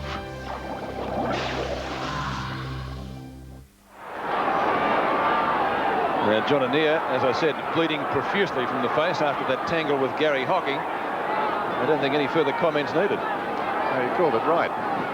Back in the middle, Jackson and Flanagan. Jackson trying to force it through. Fletcher played pretty well, boots it down towards half forward. Rance miscues. Stoneham leads back in the race, tries to get it out to Poole, sensing the danger. Worsfold soccers towards the boundary line. Malaxis and Worsfold. Worsfold pushed in the back, and he'll take the free kick in the back pocket. Geelong by a point. Worsfold kicks it only as far as Cameron, who drops the mark, was going to get the free. Advantages paid. Couch away to Fletcher to Hinkley. Great football, Geelong. Eagles getting a little bit nervous here. Players not picking up their opponents, running freely. Hinkley hasn't been able to break free much. He's had Worsfold and McKenna, and also Alexis as his opponent. Plenty being said between Anea and Hocking. Meantime, Hinkley has kicked the goal. His second. Geelong by 7 points. So the Cats answer the challenge, Ross. Yes, they've been very good and they've shown great fight today. Something in previous years they haven't been renowned for, but last year they set a standard. And whilst they've been down in previous weeks on the scoreboard, they're kicking goals today when they're needed. As we see a change, Brunt's back on the ground, which is good to see, but he's replaced Paul Couch, which is a concern. Let's hope he's not injured. Bruns on and Couch off for Geelong. Couch already has had his number taken after an indiscretion earlier in the game. So it's a night of stars this week at the AFL tribunal hearing, or hearings. Hocking gets ridden into the ground, and there's his opponent, John Anea, wearing, shall we say, the scars of battle. Looks for Sumich, couldn't find him. Narkle, quick to recover. Oh, a lightning hand pass to Peter Matera. Narkle again, might have been taken high. The umpire didn't give a free kick play on. Rogers tried to do so. Lewis off the ground, should be a goal. Miles, 1 metre out, puts it through. What are they doing? Homework. We've got to do something about this. We're always juggling money from one account to another. Looks complicated. Or maybe you've got too many accounts. Maybe you're right. To help you make the most of your money, we've made it simpler to choose which accounts you really need. Because at Westpac, we believe the way you bank has a lot to do with the way you live. Oh, I think we can manage that. Bank on. You can bank on us. Won't do the Eagles any harm whatsoever, Peter. 18 and a half minutes left in this game. 1 point the difference. A heart stopper. Should be a Geelong ball. Flanagan, after Jackson fell over when the ball was bounced. Kemp grabbed by that player, might have been high. Umpire says no. Fletcher tries for the hand pass, gets it effectively to Brownless. He'll have to be quick. That could have almost been a throw. Umpire says no. Stoneham goes in solidly. Lewis and Kemp, the latter off the ground. Wide of Langdon. Chance for Sterrett. Oh, beautiful hip and shoulder. Magnificent stuff. Langdon a chance. Off the ground. He's been watching the soccer. Carl Langdon onto his left foot, out of bounds on the full. Geelong free kick. And the recipient should be Dwayne Russell, or it might be Stephen Hocking. Yes, and Phil Nark will take a bow there. Great courage. He's a bit winded behind play, but committed himself and got the ball in the end. And he was the one that allowed Langdon to get free. And we have another brawl on to see who's going to throw the ball back. Let's go down to Grant Retallick. News on Paul Couch. Yeah, Peter, Paul's left ankle, it's been a problem for him over the last few weeks. He's got it in a bucket of water at the moment, so it's not a good sign. He won't be coming back on. No, that's no good at all. I think we need a policeman down behind the goals too. Yeah, that's ridiculous, isn't it, Dennis? Yeah. Russell kicks in. And fine mark taken by Schultz. Schultz at the right half-back flank. 17 minutes 40 left in this game. Certainly up for grabs. Malaxos was nearest to it. Barry Stoneham came over the top. We're going to see a boundary throw in on centre wing. We talked about that victory yesterday of Hawthorn. I keep going back to that, but what a game that was by the Hawks yesterday at VFL Park. And Geelong could match that if they can win this, because that breeze is very, very strong as Anea pulls it back towards half forward. Coming through is Sterrett. With him is Langdon. Sterrett to get the free kick. Some quality players missing from their lineup, but Geelong showing a lot of heart. Sterrett towards half forward. Rance comes over the top. Got a fist on it. Heady gets the hand pass away. Alexis went down. Gary Hocking's got it now. Man on free downfield. That's Poole. He's surrounded by Eagles. They're bearing down. Poole lacking support. Heady comes away. Good tackle by Kemp initially. Back on centre wing. It's missed by Rogers. Rogers and Lewis go back towards the half-forward line for the Eagles. Well played by Lewis to stop it cold. Got it to Jackson, who gives it back to Lewis. The high kick down towards half-forward now. Centre half-forward, that is. Missed by Langdon. Away comes Morgan. Pumps it back towards midfield. Mainwaring outnumbered. Bounce eludes Poole. Kemp gets back. He's at centre half-back. A high kick towards centre wing. Matera comes up and takes the mark. Gary Hocking comes over the top of him. Crowd looking for 50. The umpire disagrees. Peter Matera, right centre wing, in front of the scoreboard on the outer side. Miles, Mainwaring, traps it right on the boundary line and gets it back to Anea. Langdon at the back. Might be a score. And in fact it is. One behind. With just under 16 minutes left in this game. Scores dead level. That belongs to Paul Couch, I think. Yes, it does. Russell looking for a lead. Rather statuesque across the half-back line at the moment. Not much to kick to. He was looking for Flanagan, but he was well covered by Stephen Jackson. In bright sunshine at last, after some heavy rain at Subiaco. Jackson and Flanagan. Won by Flanagan. Cameron off the ground. Gary Hocking. Well tackled by Heady. Knock on by Flanagan. Mainwaring and Scott. And out of bounds. Centre wing on the Eagles attacking side of centre, but only marginally. Top game of football. Cameron got one high in that ruck contest. Nothing for it from the umpire. The Eagles perhaps gaining a few metres. Boundary throw in again. Jackson and Flanagan. At the back is Anea. Well tackled by Hocking. No love lost between that pair, let me tell you. Socket off the ground. Picked up by Stephen Hocking. Thought about the hand pass to his brother. Goes long instead. Stoneham caught behind Rance. Mainwaring ducks into one. And the umpire has given him a free kick. It's too high, Pete. No doubt about it, was too high. Close to the boundary line.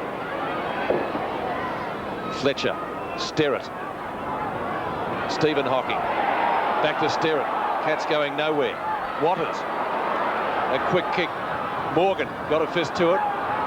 It will be enough to keep it out of bounds. And the umpire says throw it in about 40 metres from goal. Well played by Darren Morgan that time. Interesting duel, that one, Morgan and Narkle. Just over 14 minutes remain. It's all square.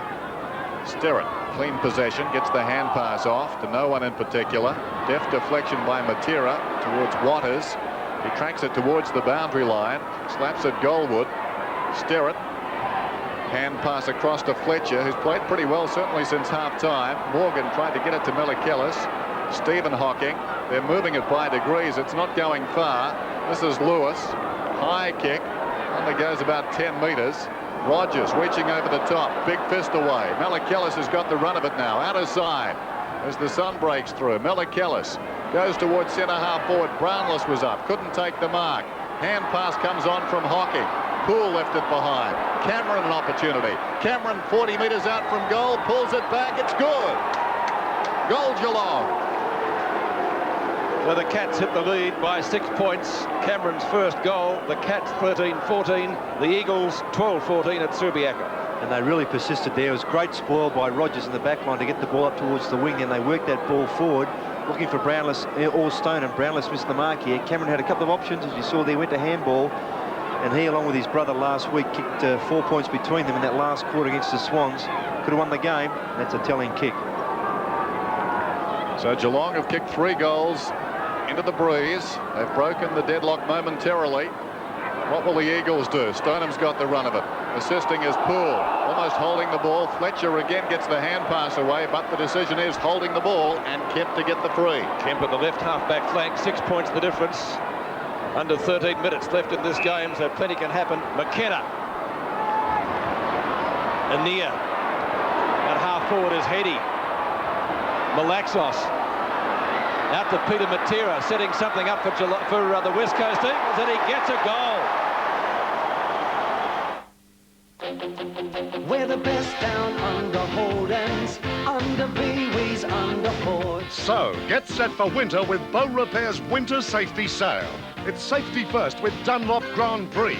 Don't take risks with great savings on Olympic Sprinter. And call in for a free tyre check and receive a comprehensive written safety report.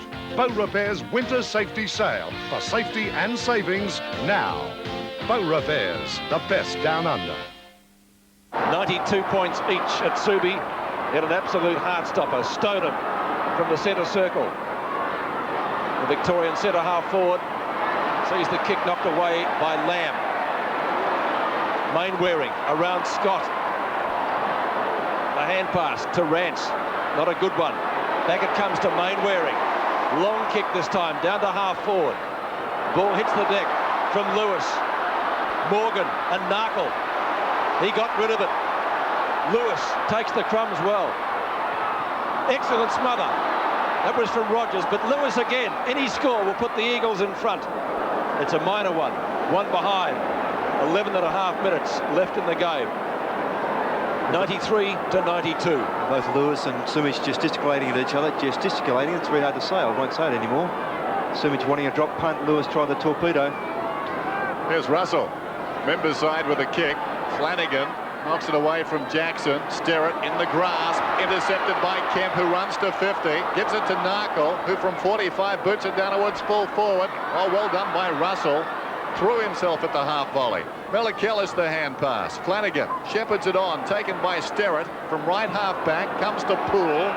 Poole grabs it and away he goes. Kicks towards half forward. Stoneham in front. What a strong mark that was. Stoneham outnumbered. Used his body superbly on Rance. Goes looking for Exel. Bounces awkwardly through him. Worsfold has got it now. Clever hand pass, but Ania can't control it. Ania was pushed in the back, and he'll get the free kick. John Ania at left half back.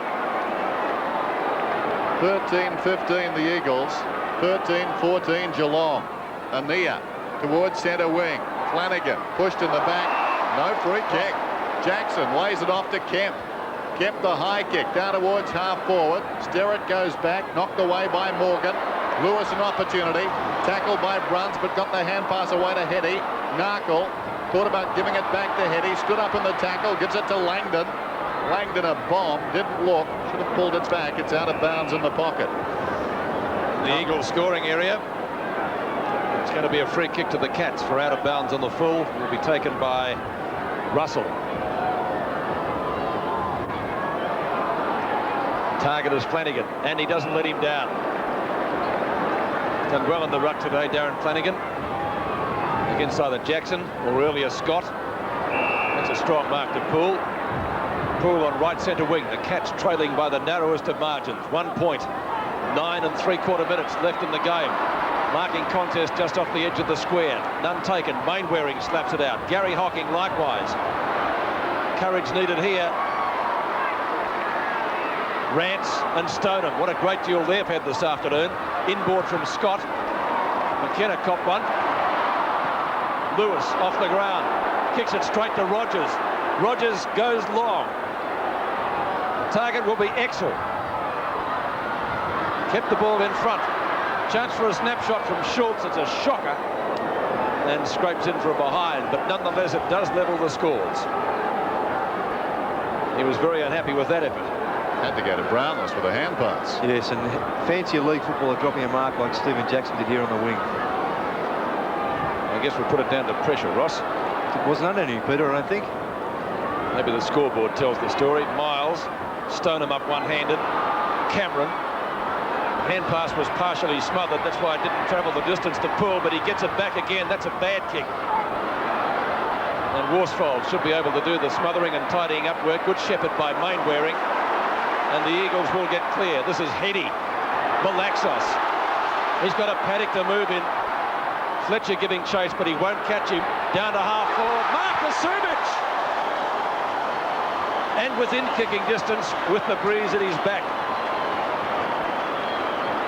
Scores level. Any score will put the Eagles in front again. He's kicked 3, Peter Sumic. Chance to become a hero. It's a goal. The Eagles by 6 points. 4 goals to Peter Sumic, 14-15 to 13-15. That's his second crucial goal in this quarter.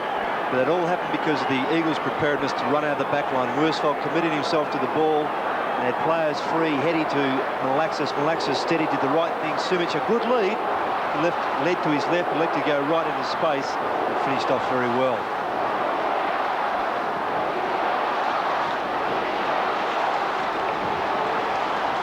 Well, if this game runs true to form, expect Geelong to come back and level it up once more. Can they? Just under 8 minutes remaining. The Eagles by 6 points. Flanagan got it down decisively. Cameron gets the hand pass out to Poole, who runs to 60 metres. Smothered brilliantly by Lamb. Worsfold trying to crash his way through. What a fearless defender. And we've got a ball up. One step too many from Trevor Poole, Dennis. Yes. Bounce about 35 metres out from Geelong's attacking goal. Over the top came Brownless. Malaxos the clearing kick. How will it bounce? Who's got the pace back now? Heady's in front. Fletcher off the ground by Heady. Narkle to Lewis. Almost a fumble. He's forward of centre wing. Pulls it down towards 50. Stephen Hocking's in the road. Timely mark. Geelong regroup. The Eagles drop back. Hocking towards centre wing. Rogers, been a fine player. The defensive side of right centre wing. Eagles 14-15, Geelong 13-15. Under 7 minutes remaining now. Poole couldn't hang on. Lamb with the right foot pokes it down towards Lewis. Hard against the boundary line. Superbly done. Sumic through him. Morgan leads back. It needs somebody to break to the other side. Still it's Morgan. He's looking out there. Hinckley coming up the ground now. McKenna in close attendance. Hinckley could have almost been held. Hocking surely should have got a free. Slaps it out to Cameron. The stakes are high now as Cameron boots it across the ground. Hinckley put his body in. Well done by Mainwaring. And we've got a boundary throw in. So the umpire missed some free kicks there towards Geelong. They played the football, should have got frees. Just over 6 minutes left in the game. The Cats need a goal. Flanagan. Now it's the Eagles' turn. Malaxos takes the hand pass. Russell rides the bump from Langdon well. Fletcher gets there first. Can't trap it inside the line. Umpire says throw it in. Redheads here. Flanagan with Jackson. Flanagan's done well, but this time it's down to Peter Matera, who could have got a free kick for a trip. Malaxos from the standing start, out of bounds on the full, and it will be again a Geelong free kick on the last line of defence to be taken by Russell. 5.5 minutes, the clock says. Flanagan did well.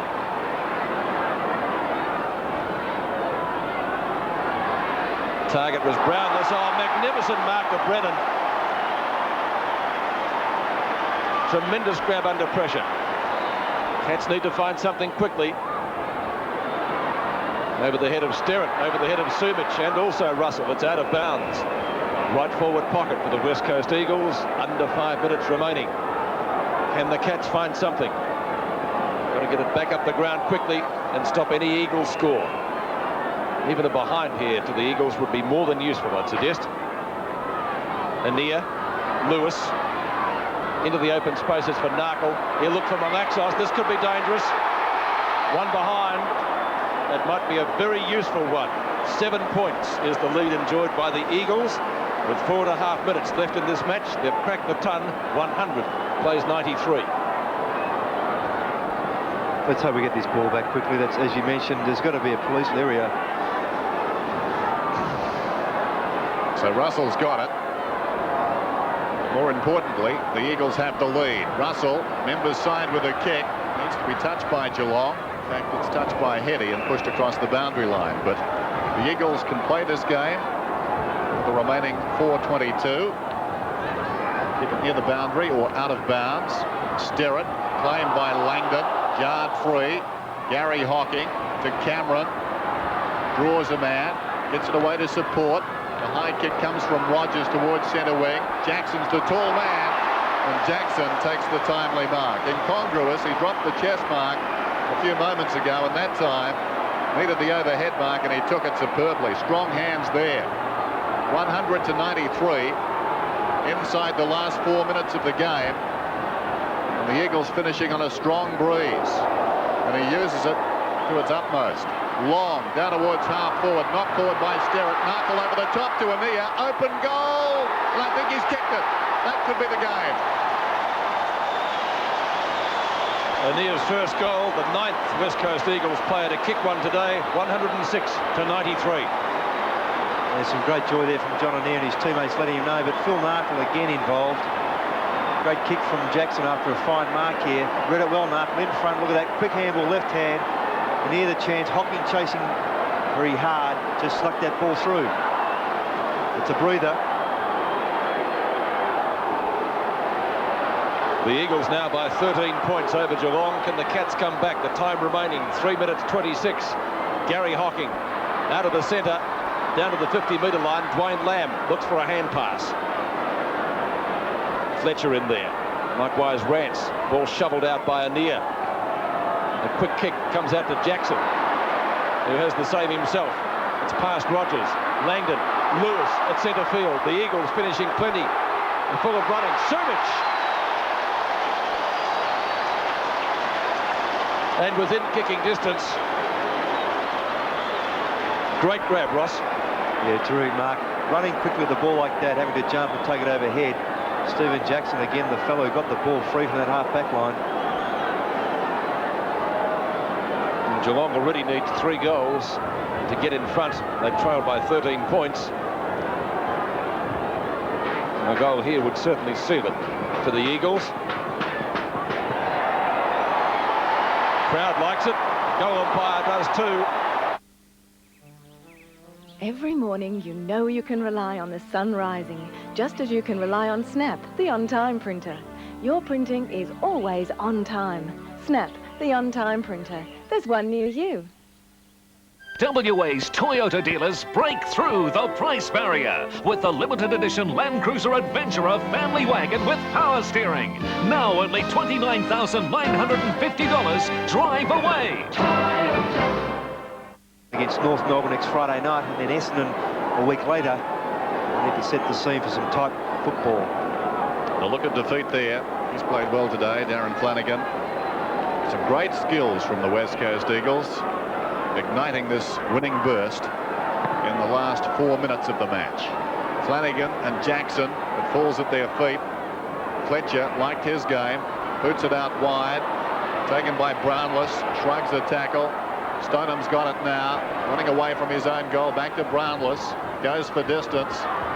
Schultz is in front, couldn't hang on, falls to Heady, gets it away to Ania. That was too clever by half. Down with Gary Hocking, and Ania on his knees, worried out of it by Hocking. Cameron emerges with it, cut off brilliantly by Brennan. He's played well in defence. He swings it around the outer side. Mainwaring held, no free kick. Stoneham comes in on him. In goes Scott, who's been very quiet. He's been on the ground, and there'll be a bounce.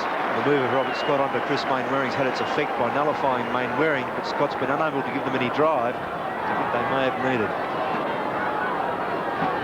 Just over a minute remaining, and the Eagles remain undefeated at home, but certainly their closest encounter. Brownless sends it back into the forward line. Exel's in front, fisted away by Miles, taken by Rance, running out of space, and we'll have a throw in. Left full forward. 16-16 the Eagles, Geelong 13-15. You've got to say, in fairness to Geelong, they've tried very hard today, and the breeze did freshen and the rain stopped at 3/4 time. And that had some input in this result. This is Brennan towards centre wing. Matera caught under the ball, as was Langdon. Sterrett, who was fourth in the queue, tracks it across the boundary line. And at the last minute of play at Subiaco, the Eagles just kicking clear in what would have been, in the old terminology, time on. Sterrett knocks it away from Langdon, albeit not very far. Pack descends upon it. Obvious result from which is going to be a bounce. The Cats certainly missing the services, well, of a number of players, but in particular Gary Ablett. Maybe he would have made the difference, who's to say. Markle farms it out. McKenna, excellent hand pass on the run. Malaxos, Lewis tries it off the ground, not successful, and the ball beats Malakalis over the boundary line for a throw-in. But the Eagles have done well. They've been just a little bit steadier in the crisis, and will get the 4 points. There's the siren, and the Eagles are victorious. They've now won 5 games at home so far this season.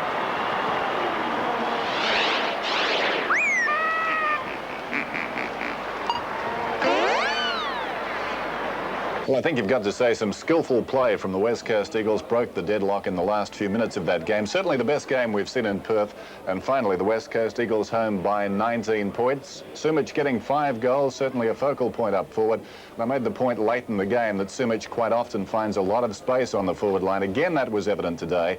And the way the Eagles took the ball into their forward line certainly was copybook stuff. Michael Malthouse would be delighted with their performance, I'm sure. A slugging victory over what was a desperate Geelong side. So the West Coast Eagles find themselves now joint leaders of the AFL competition again, level with Melbourne, just behind by percentage. Big game coming up next Friday night at the MCG. They take on North Melbourne. Thanks for your company. We'll see you then.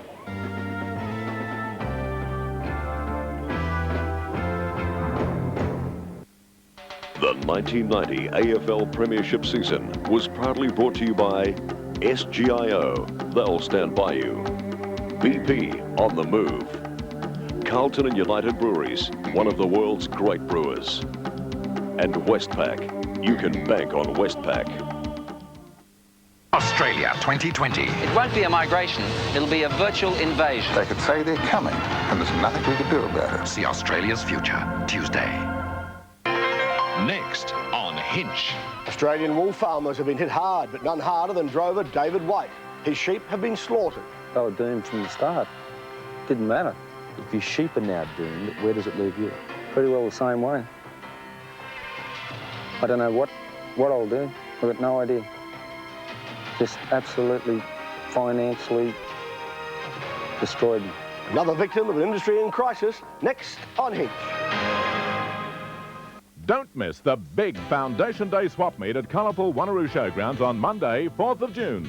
That's right, be there for the big bargains and super surprises at swap meet.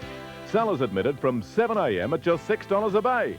Buyers admitted from 9 a.m. at $1 adults. This is the big one. So get those odds and ends together and make some money.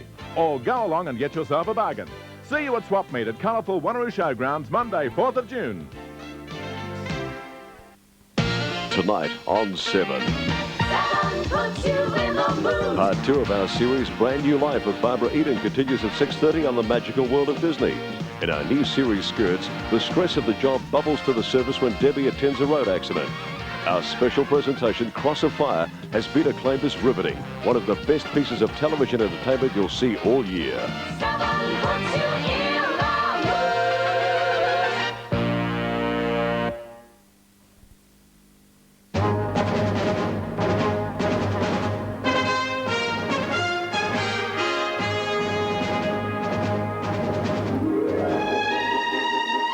Tonight, boosted with by-election victories, Premier Lawrence calls the opposition's bluff and introduces a supply bill.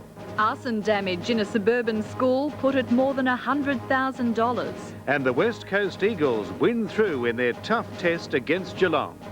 7 Nightly News with Yvette Mooney and Jeff Newman. Good evening, everyone, and welcome to 7 Nightly News. Also tonight, a state government department admits to chopping down trees in a national park, and a doom and gloom prediction from 2 leading businessmen. But first tonight, WA is set for one of the most volatile periods in its political history following yesterday's by-election. Labor won the seats of Fremantle and Maylands, but how they won has forced a showdown in state parliament and more rumblings from within the Liberal Party to dump their leader. Labor's Jim McGuinty won the seat of Fremantle from gallant Liberal Arthur Marshall, and the ALP's Judy Edwards took Maylands from the Lib's Deanne Copman. But the real story behind yesterday's by-elections lies in statistics, especially in what are known as percentage swings. By-elections have had an average post-war swing away from incumbent governments of 10%. The swing away from Labor in Fremantle was 7.6%, and in Maylands even less, 4.6%. The result clearly pleased the government, and today Premier Carmen Lawrence laid down the gauntlet. The opposition wants a royal commission into WA Inc., or it'll block the supply bill to force an early election. But buoyed by yesterday's results, the government is to introduce that bill this week, saying voters clearly did not support the opposition's threat. And if they can't learn the lessons from those two by-elections, then I doubt that they ever will. But opposition leader Barry McKinnon has interpreted last night's results as a mandate to push for an early election.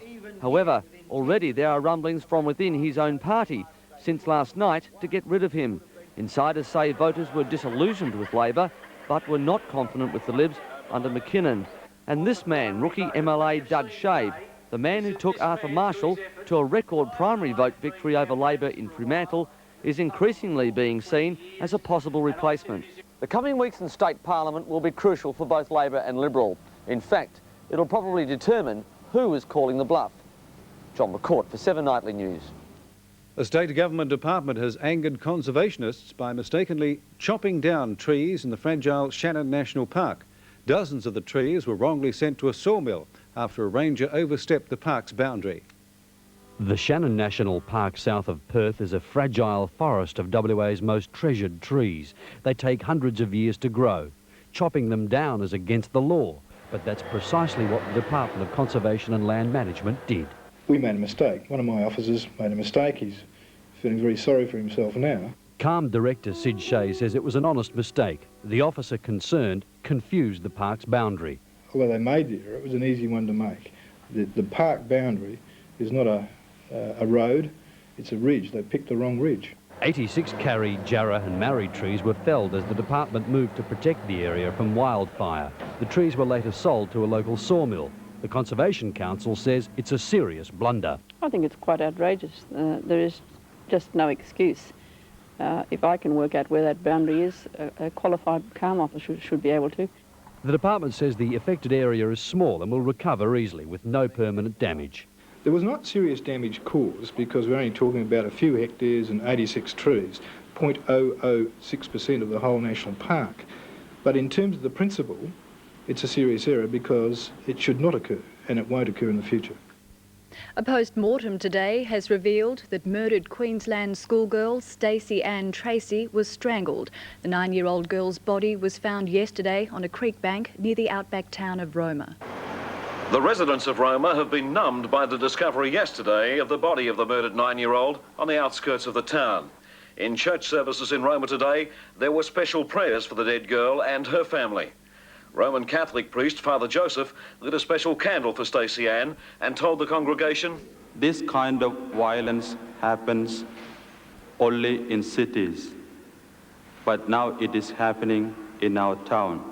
And with Stacey Ann's killer still at large, parents in the town are scared. Quite sickening, and especially if it's a local person. I was frightened going to bed last night with my little girl. While police investigations continued, Stacey Ann's mother, Janet Tracy, last night made an impassioned plea for information. If anybody has seen anything at all, now that Stacey has turned up dead, please bring forward information, as we want to catch this maniac. A vehicle belonging to a man who was interviewed by police several times since Stacey Ann was abducted last Tuesday is still being held by police and has been scientifically examined. There's been a constant flow of people in and out of the police station today as detectives continue to piece together their case. They say they have several strong suspects and expect to narrow it down to one by tonight or tomorrow morning. In Roma, Chris Adams, 7 Nightly News. Melbourne police believe 2 young men run over by a suburban train last night were playing a new and deadly game of chicken. Police say the pair had stopped on the railway line to play chicken on their way home from a debutante ball. Two Werribee men were hit by a passenger train from Melbourne around midnight. One of them, a 17-year-old youth with a fractured skull, was flown to the Alfred Hospital. His 20-year-old friend, suffering multiple injuries, was taken by ambulance to Western General. It seems the pair thought they'd be safe to squeeze between the tracks, but as the train passed over them, they were struck by the undercarriage. They were apparently expecting a Met train, which has a high ground clearance, but the undercarriage had been lowered for the intercity run, and the two were dragged 50 metres down the track. There is an indication that the stunt may have been tried before, may have been successful. This time it wasn't. Police say if the train wasn't slowing down to stop at the station, the boys would have been killed instantly. It's absolutely incredulous. I mean, you know, what explanation is there? It's just silly. How can you stop it? Sally Moore, 7 Nightly News. Two of the country's leading businessmen, ANZ Chief Will Bailey and BHP's Brian Loughton, have warned of tough economic times ahead. Their comments come on the eve of the release of the April balance of payment figures and the latest national accounts, which are expected to confirm Australia is slipping into a recession. As Paul Keating was making his way out of Australia today, bound for Paris and trade talks with the OECD, Canberra was bracing itself for a week of bleak economic news, one which will see the latest trade, economic growth and foreign debt figures all released within the space of a few days. We're in a very dark cloud recession type environment, and I think this week's figures as a package will show that. Two of Australia's most prominent businessmen echoed that view today. BHP's Brian Loughton says there are very hard times ahead for business and the community generally because of the government's high interest rate policy.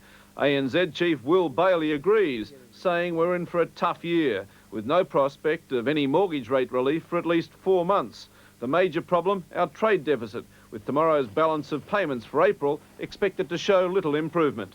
I think we'll see a figure of about $1.5 billion, and that's really a tread water scenario. The number will be a little lower than last month's. That's because there was a lesser number of working days.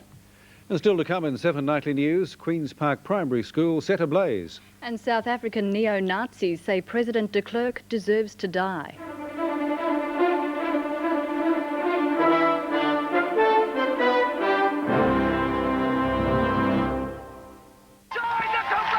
A nation sees a hero. She sees a menace. I'm on my way to the top. Cross of Fire, tonight and tomorrow on 7. Mark Scaife, racing driver for Team Nissan. His car, Nissan Pulsar GX. The other car, Nissan Vector GX Sedan. The price, $15,990. The saving, over $1,800 at the Team Nissan sale. Mark's problem, the Vector is gaining on him, and he's giving the 1.8-litre fuel-injected engine everything he'll take him under four-wheel disc brakes. Oh, brilliant use of power steering, he's got him. Nissan Vector GX Sedan. With over $1,800 to be saved at $15,990, it can't be beaten. That's my car. That's my car. Archie Martins will beat any quote on all the world-famous brands. This Hoover automatic washer is just $585, and this Hoover tumble clothes dryer is $249. This Simpson automatic washer is just $519, and this Simpson tumble dryer is an unbelievable $239. Bring in any genuine quote and any Archie Martins discount store will beat it. We guarantee it.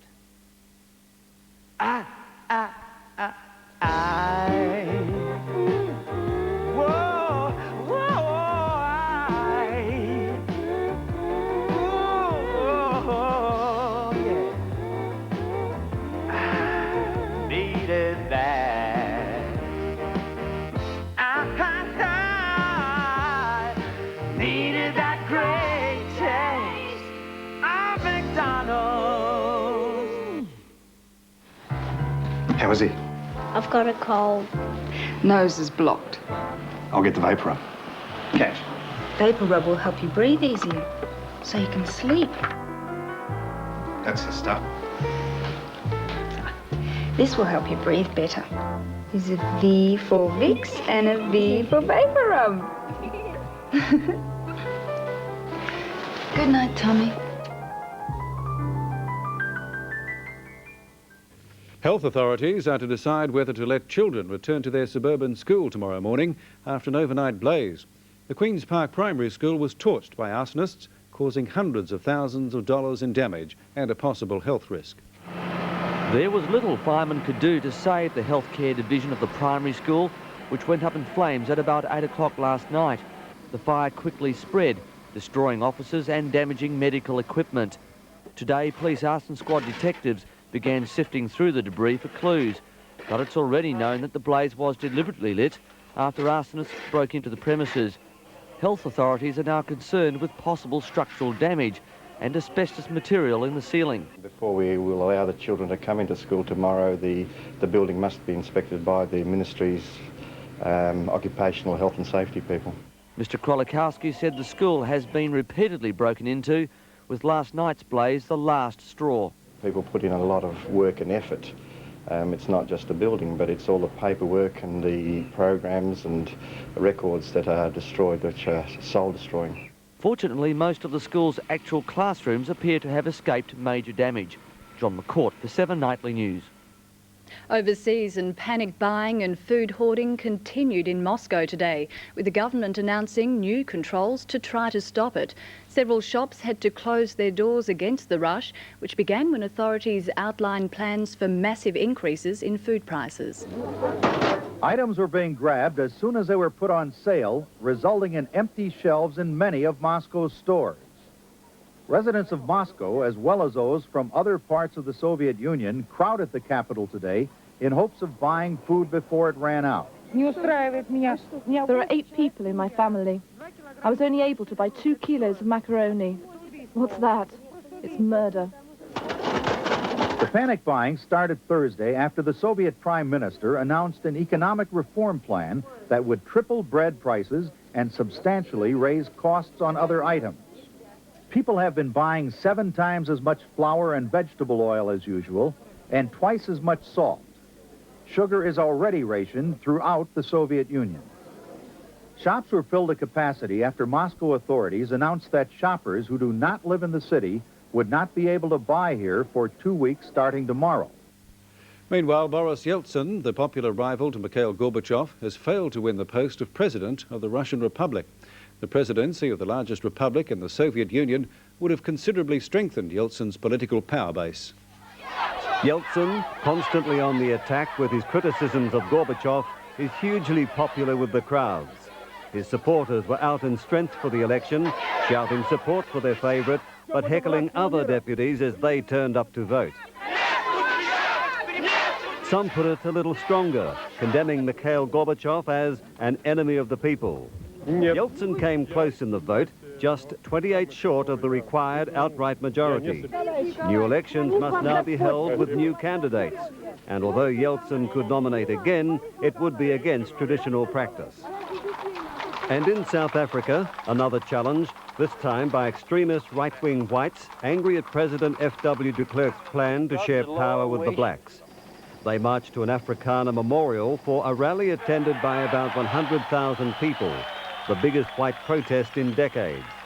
Conservative leaders swore never to give up political power, while neo-Nazi radicals said de Klerk deserved to die. I must kill him. That's what I say. That's the only way is to take him out.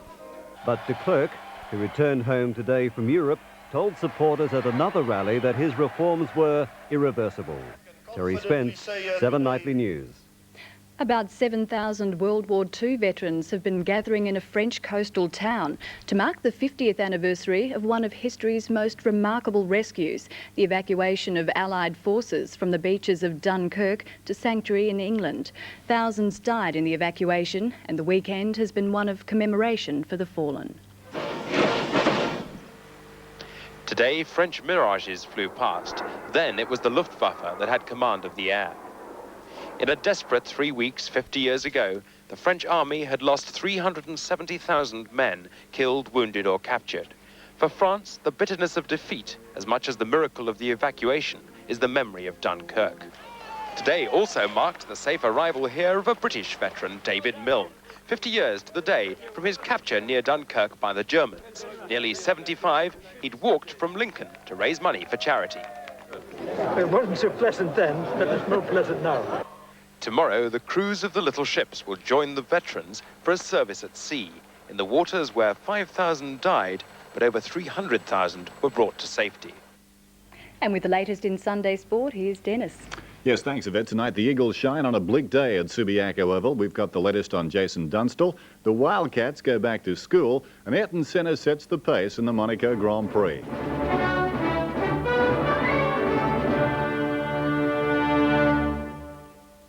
For some police officers, that first road accident can affect their whole career. You take it too hard. I just don't know why. Skirts, the great new Aussie drama, tonight. Most sufferers of nasal congestion have already discovered the Sinex long-lasting metered pump. But some will persist in using ordinary metered sprays throughout the day, without the added impact of the Vicks aromatics, without the sustained Sinex 12-hour relief. Those who have discovered Sinex long-lasting spray use it once and then forget about nasal congestion for up to 12 clear hours. Warren decided to sneak a week's holiday.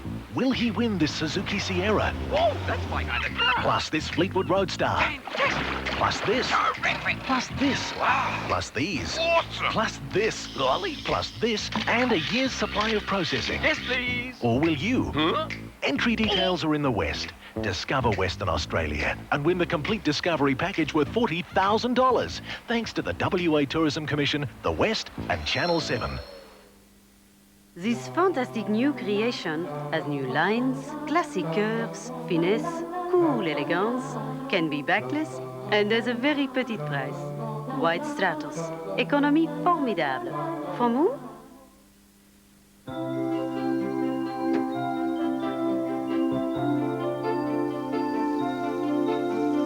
When you bring out Watsonia, you bring out your best. Bring out the best. Problem. Early one morning, Jane Wills asked her assistant to organize an emergency sales meeting for that Friday. Friday? Yellow Pages? But first, Jane reminded him to let his fingers do the walking. Index? Convention centers? Got it? He caught on fast, and with the help of Yellow Pages, quickly found everything that was needed. We can fit you in. That Friday, Jane was very impressed. This looks great. There are 3 million stories in Telecom Yellow Pages. This has been one of them. The West Coast Eagles passed their toughest test of the season with style today, recording a morale-boosting 19-point victory against Geelong in the rain. In a seesawing affair, the result was in doubt until the last 3 minutes when the Eagles finished best, capping a 7-goal final quarter.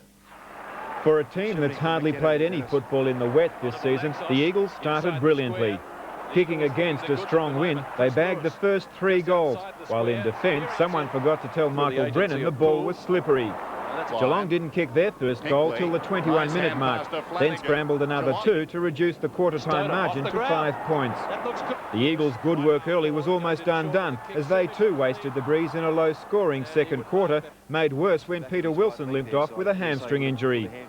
Both teams shrugged off the miserable conditions in the third quarter in a goal-for-goal shootout as the lead changed hands 5 times.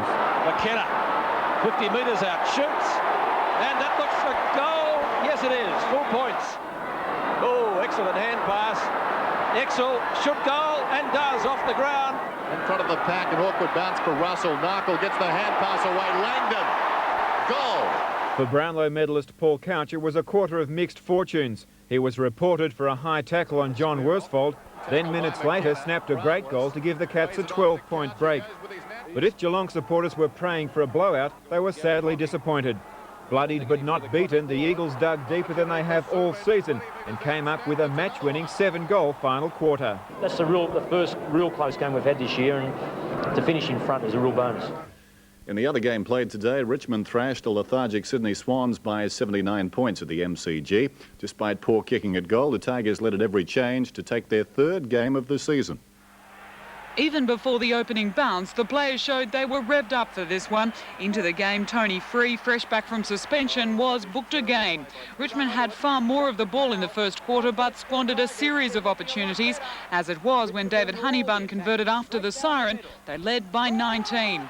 The Swans were playing atrocious football. If Colin Kinnear was angry at the first change, one could only imagine how he must have felt at half-time. Whatever he said to his charges didn't work as Richmond continued to pour it on in the third quarter. Sydney was frustrated and showing it. David Honeybun was doing some great aerial work and David Cloak was playing a mighty game. The Swans were making fundamental mistakes. Trailing by 51 points entering the last quarter, the Swans lost Robert Kerr through injury. The Tigers worked on their percentage and were cheered off the ground by their enthusiastic supporters. Dixie Marshall, 7 Nightly News.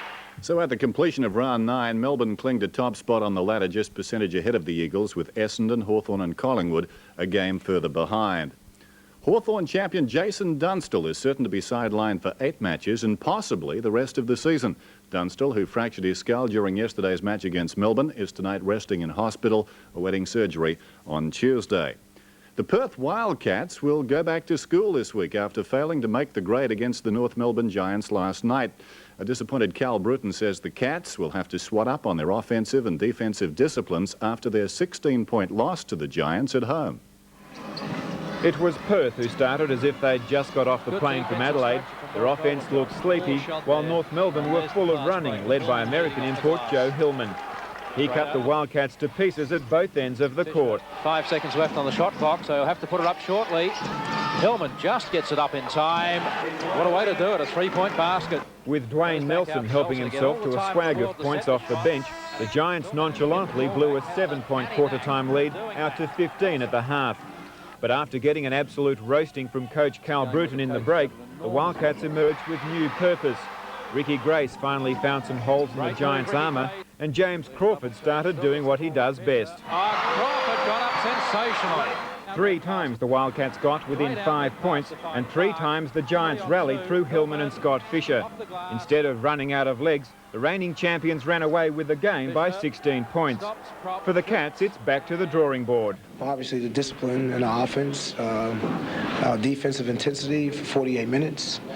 We played probably tough defense for not even 30, about 35 minutes. Former world champion Alan Jones was back in the winner's circle today with a victory in the AMSCAR touring car round at Amaroo Park. Jones was hard-pressed by Tony Longhurst all day, but some of the best action came before the main event. They came in all shapes and sizes at Amaroo today. Getting the racing off to an exciting start, the Formula Vs. Darren Cray and Barry Lake played touch and go, with Lake getting airborne in what could have been a disastrous collision. In the first of the 2-heat AMSCAR series, Alan Jones took a commanding lead on the tight and twisting Amaroo course. The rest of the field played cat and mouse, Longhurst versus Scaife. Here's the old rally technique in here, throw it in, see what comes out the other side. Bond takes Scaife in the final stages, but it was Jonesy, followed by Longhurst, then the perennial favourite Bond. Normally at home in used car lots, the HQ Holdens gave an entertaining break in horsepower today. The start looked like the beginning of a demolition derby, with Hopwood and Croft playing panel beaters in the biggest beat-up of the day. The final race, Heat 2, AMSCAR style. After a dramatic start, Scaife took on the big guns. Jones and Longhurst wanted nothing more than a 1-2 finish for the B&H Sierras. Longhurst took control, but it was a heavy-breathing, turbocharged Jones that would decimate the pack. First Bond, then teammate Longhurst. As in Heat 1, Jones took the checkered flag and the day at Amaroo. Morris Parker, 7 Nightly News. Australia's David Brabham will make motor racing history tonight when he drives in the Monaco Grand Prix. Jack Brabham won the World Championship 3 times, and David will become the first son of a former champion to start in a Grand Prix. But the man to beat is Brazil's Ayrton Senna. The Monaco Street Circuit is one of the tightest and most picturesque on the Grand Prix circus. But one mistake here, and caressing the concrete is a certain outcome. Yet Ayrton Senna zipped through the blind tunnel like a man who knew no fear. This really is the way to travel. Senna smashing the track record to grab pole position. It'll be the 45th time he started from the top spot on the grid. And Senna shares the front row with his long-time rival and former McLaren teammate, Alain Prost. The Frenchman guiding his Ferrari through the twists and turns only marginally slower. And young Brazilian Jean Elise has put his Tyrrell on the second row of the grid, along with Italian Riccardo Patrese in a Williams. The weather next, and then an offbeat musical treat.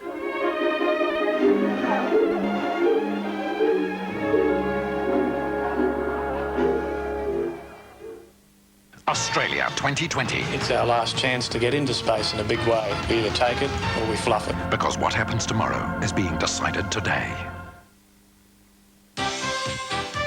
Everywhere there's work to be done, there are traders doing business. Ford traders with economical diesel power. Ford Traders, some models with suspension cabs for a smooth and stable ride. Ford Traders that sail through your workload and are comfortable in town or on a long run. Ford Traders that deliver the goods year after year. Get into business with your Ford Trader. The Vulcan Dishlex people are so keen to impress, they put a packet of Finish inside every dishwasher they sell. Sort of an insurance policy, I guess. You guessed right. Finish is the detergent they recommend. Chicken Treats crazy coupon offer. A delicious barbecue chicken and Coke at crazy prices. And with every coupon you use, you get the chance to win a Ford Caprice sports car. Chicken Treats crazy coupons in every pack. That's close to home.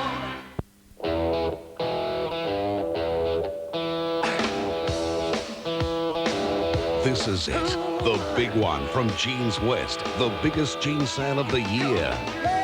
To launch the big one, Jeans West is giving away $69.99 jeans way under cost price at $19.99. Save $50. New season's jeans are $20 and $30 off, and it just gets bigger. It's the only time all year Jeans West takes 10 to 50% off everything in store. Levi's, Fabergé, Pinball, Sunshine. Jeans West has limited stocks of $19.99 tops, $27.99 shirts. We told you it was going to be big. 10 to 50% off everything. For low-cost jeans, $19.99 tops. Be at Jeans West by 9 or you could miss the biggest savings of the year. Hurry. Well, weather-wise, what a day. 6 millimetres of rain fell in Perth between 9 a.m. and 3 p.m. today, and the rain is expected to continue until well into the week. Today's maximum of 20.9 occurred at 11:45 this morning after an overnight minimum of 14.9 at 5 to 7. Currently in the city, 17.5. The humidity, 61%, and the barometric reading is 1,011.7 and rising. On the chart, a cold front which crossed the southwest coast today was responsible for the widespread showers. The front will move through the southwest land division, bringing showers to all districts.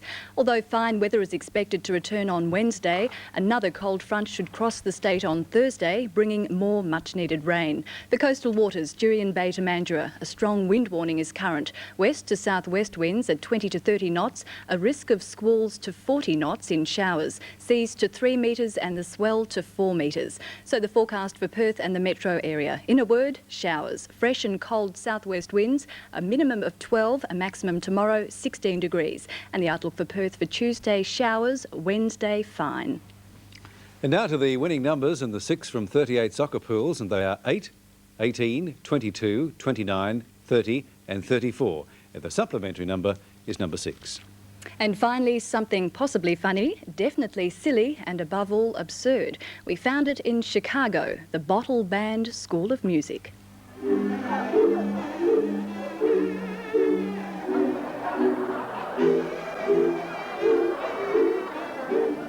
These bogus graduates are actually the members of the St. Luke's Bottle Band School of Music. They're connoisseurs of the absurd and proud of it. They've been doing this for 11 years, and clearly they've refined the old trick of making bottle music into an art of sorts. 25 band members, 5 bottles to a player, with different amounts of water in each one.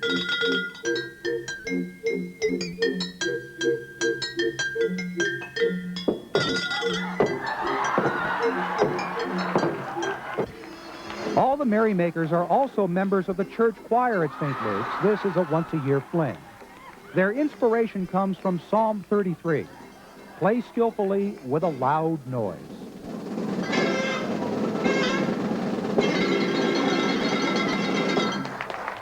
I could see you doing that, Jeff.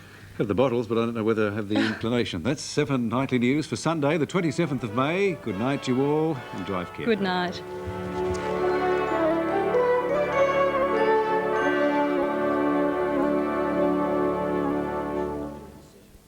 It's Luigi. You want a hand tool? Look at this big range of tools. And you don't have to pay fancy prices. Look at these G&F clamps, tri-squares, vices, files, chisels, club and claw hammers. This claw hammer is only $3.95. There's also spirit levels, tin snips, hacksaws, back saws. This end saw is only $4.95. So don't pay fancy prices on end tools. Come here to WA Salvage. We're not fancy, but we're cheap. Haven't you got it started yet? What's it look like? A good time to share that Cadbury taste. Only Cadbury Dairy Milk Chocolate gives you the great taste and the goodness of a glass and a half of full cream dairy milk in every 200 grams. When everything feels like it's going your way, it's a Cadbury Dairy Milk time of the day. After winning the first 3 television rating surveys for 1990, we're proud to put you, the people of Perth, in the mood with the best television entertainment in town. We're #1 in Perth. The magical world of Disney is brought to you by Uncle Toby's, makers of great tasting products that are good for you.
Stand up in the sunlight.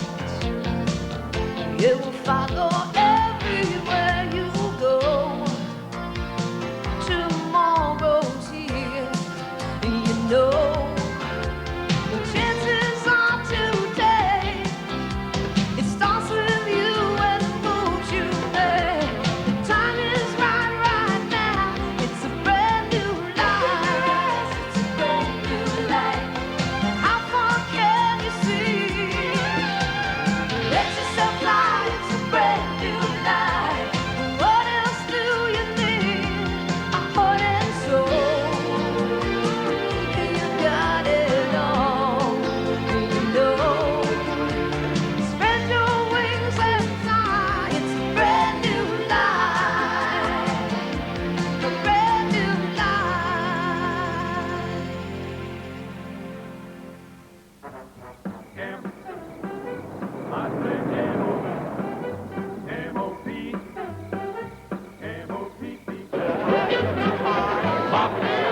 The Morrissey and the right.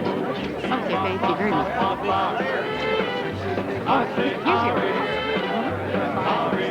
Yes, sir. What's your name?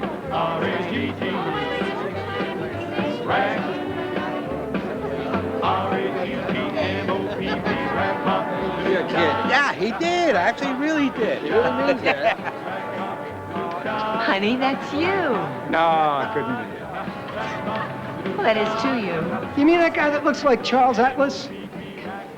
Roger. Who are the other guys? Roger Dodger.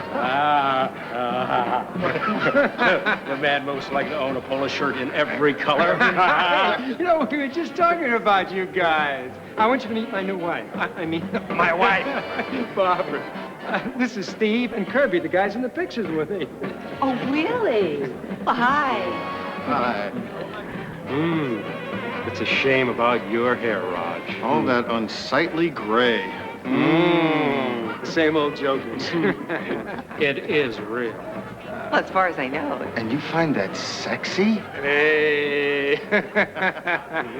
Isn't there someone missing here? Oh, yeah, that's Jason Pierce. Did Jason make it here today? Oh, yeah. He's over there signing autographs for the mentally unfit. You don't mean Dr. Jason Pierce. Yes, America's favorite head shrinker. He was in your class?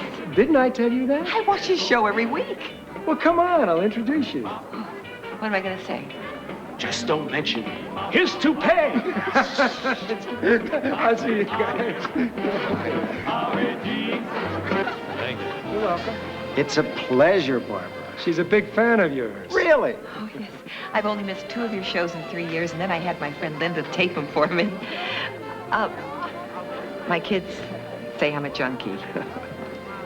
Oh, I hope you didn't take that wrong. Oh, no. How many children? 3. Oh, well, 6 now, of course, with Rogers. How wonderful. Did you know that there's a whole branch of psychology devoted to families like yours? There is? You're what we call a blended family, where each parent brings children from a previous marriage. Oh, did you hear that, Roger? Don't even bother asking, Jason. Could be fascinating. What? Being on his show. You'd want us to be on American Families? On TV? Would you be interested? Interested? Oh, I'd give my right arm. I don't know, Barbara. Oh, our family on American Families? Doesn't a camera crew come and live with you or something? Oh, it's rarely an intrusion. Some of the families have even invited them back for holidays. I don't think it would be fair to commit without asking the kids first. Willy Wheaties, the king of cereals. King Willy Wheaties eats his Wheaties every day. King Willy Wheaties. Boy, those Spit Nut Wheaties are really tasty, eh, Willy? King Willy Wheaties. Full of fruit and nuts and puffs of wheat. New fruity nutty Wheaties. Sorry, they're just too tasty. Now there's delicious new fruit and nut Wheaties.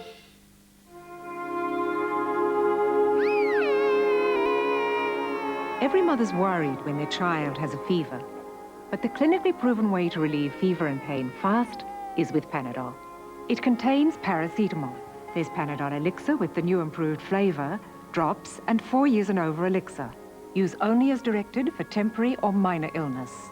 Panadol. For children. It's a great comfort for mothers, too. Everybody knows that you won't buy better than Goldmark. But would you believe that right now all jewellery is half price? Because it's Goldmark's Stocktake sale. Save 50% off the original prices on all the jewellery you'll find at Australia's largest specialist jeweller. Who else but Goldmark can offer you specials like these? The half price Stocktake sale, only at Goldmark. When your heart is set on it, Goldmark, we're just around the corner. You'll always find it at a better price at Goldmark. Hey, come and save, Texas Traders. I'm bending backwards to give you our best bargains. Bedspread, single 45, double 55, and queen 65. Quilt covers, this one $35, others from $19.99. Thermal coated curtaining, just $4.99 a metre, and pinch bleeding tape, $1.50 a metre. Beautiful ready-made caprice curtains from $45. We guarantee that you'll save. 7 big stores. Emma reveals the awful truth about her mother. The real reason she wanted me back. Right when she needs her boyfriend's shoulder to cry on, My only problem, Adam, is you. he turns out to be a dead loss. I wonder she's not talking to you. Could Steve become the new man in her life? Confidential. This envelope might have the answer to all of Bobby's worries. Goody, now I can see what's in the mystery letter. And Ernie is hot for his money. It's due today. I don't have it. How long can they duck paying the rent? In Home and Away, 7 o'clock Monday on 7. Us on television? Well, of course, you'll have to convince Roger. Barbara, when I went to college with Jason Pierce, his nickname was the Weasel. It only helped somebody when it was in his own best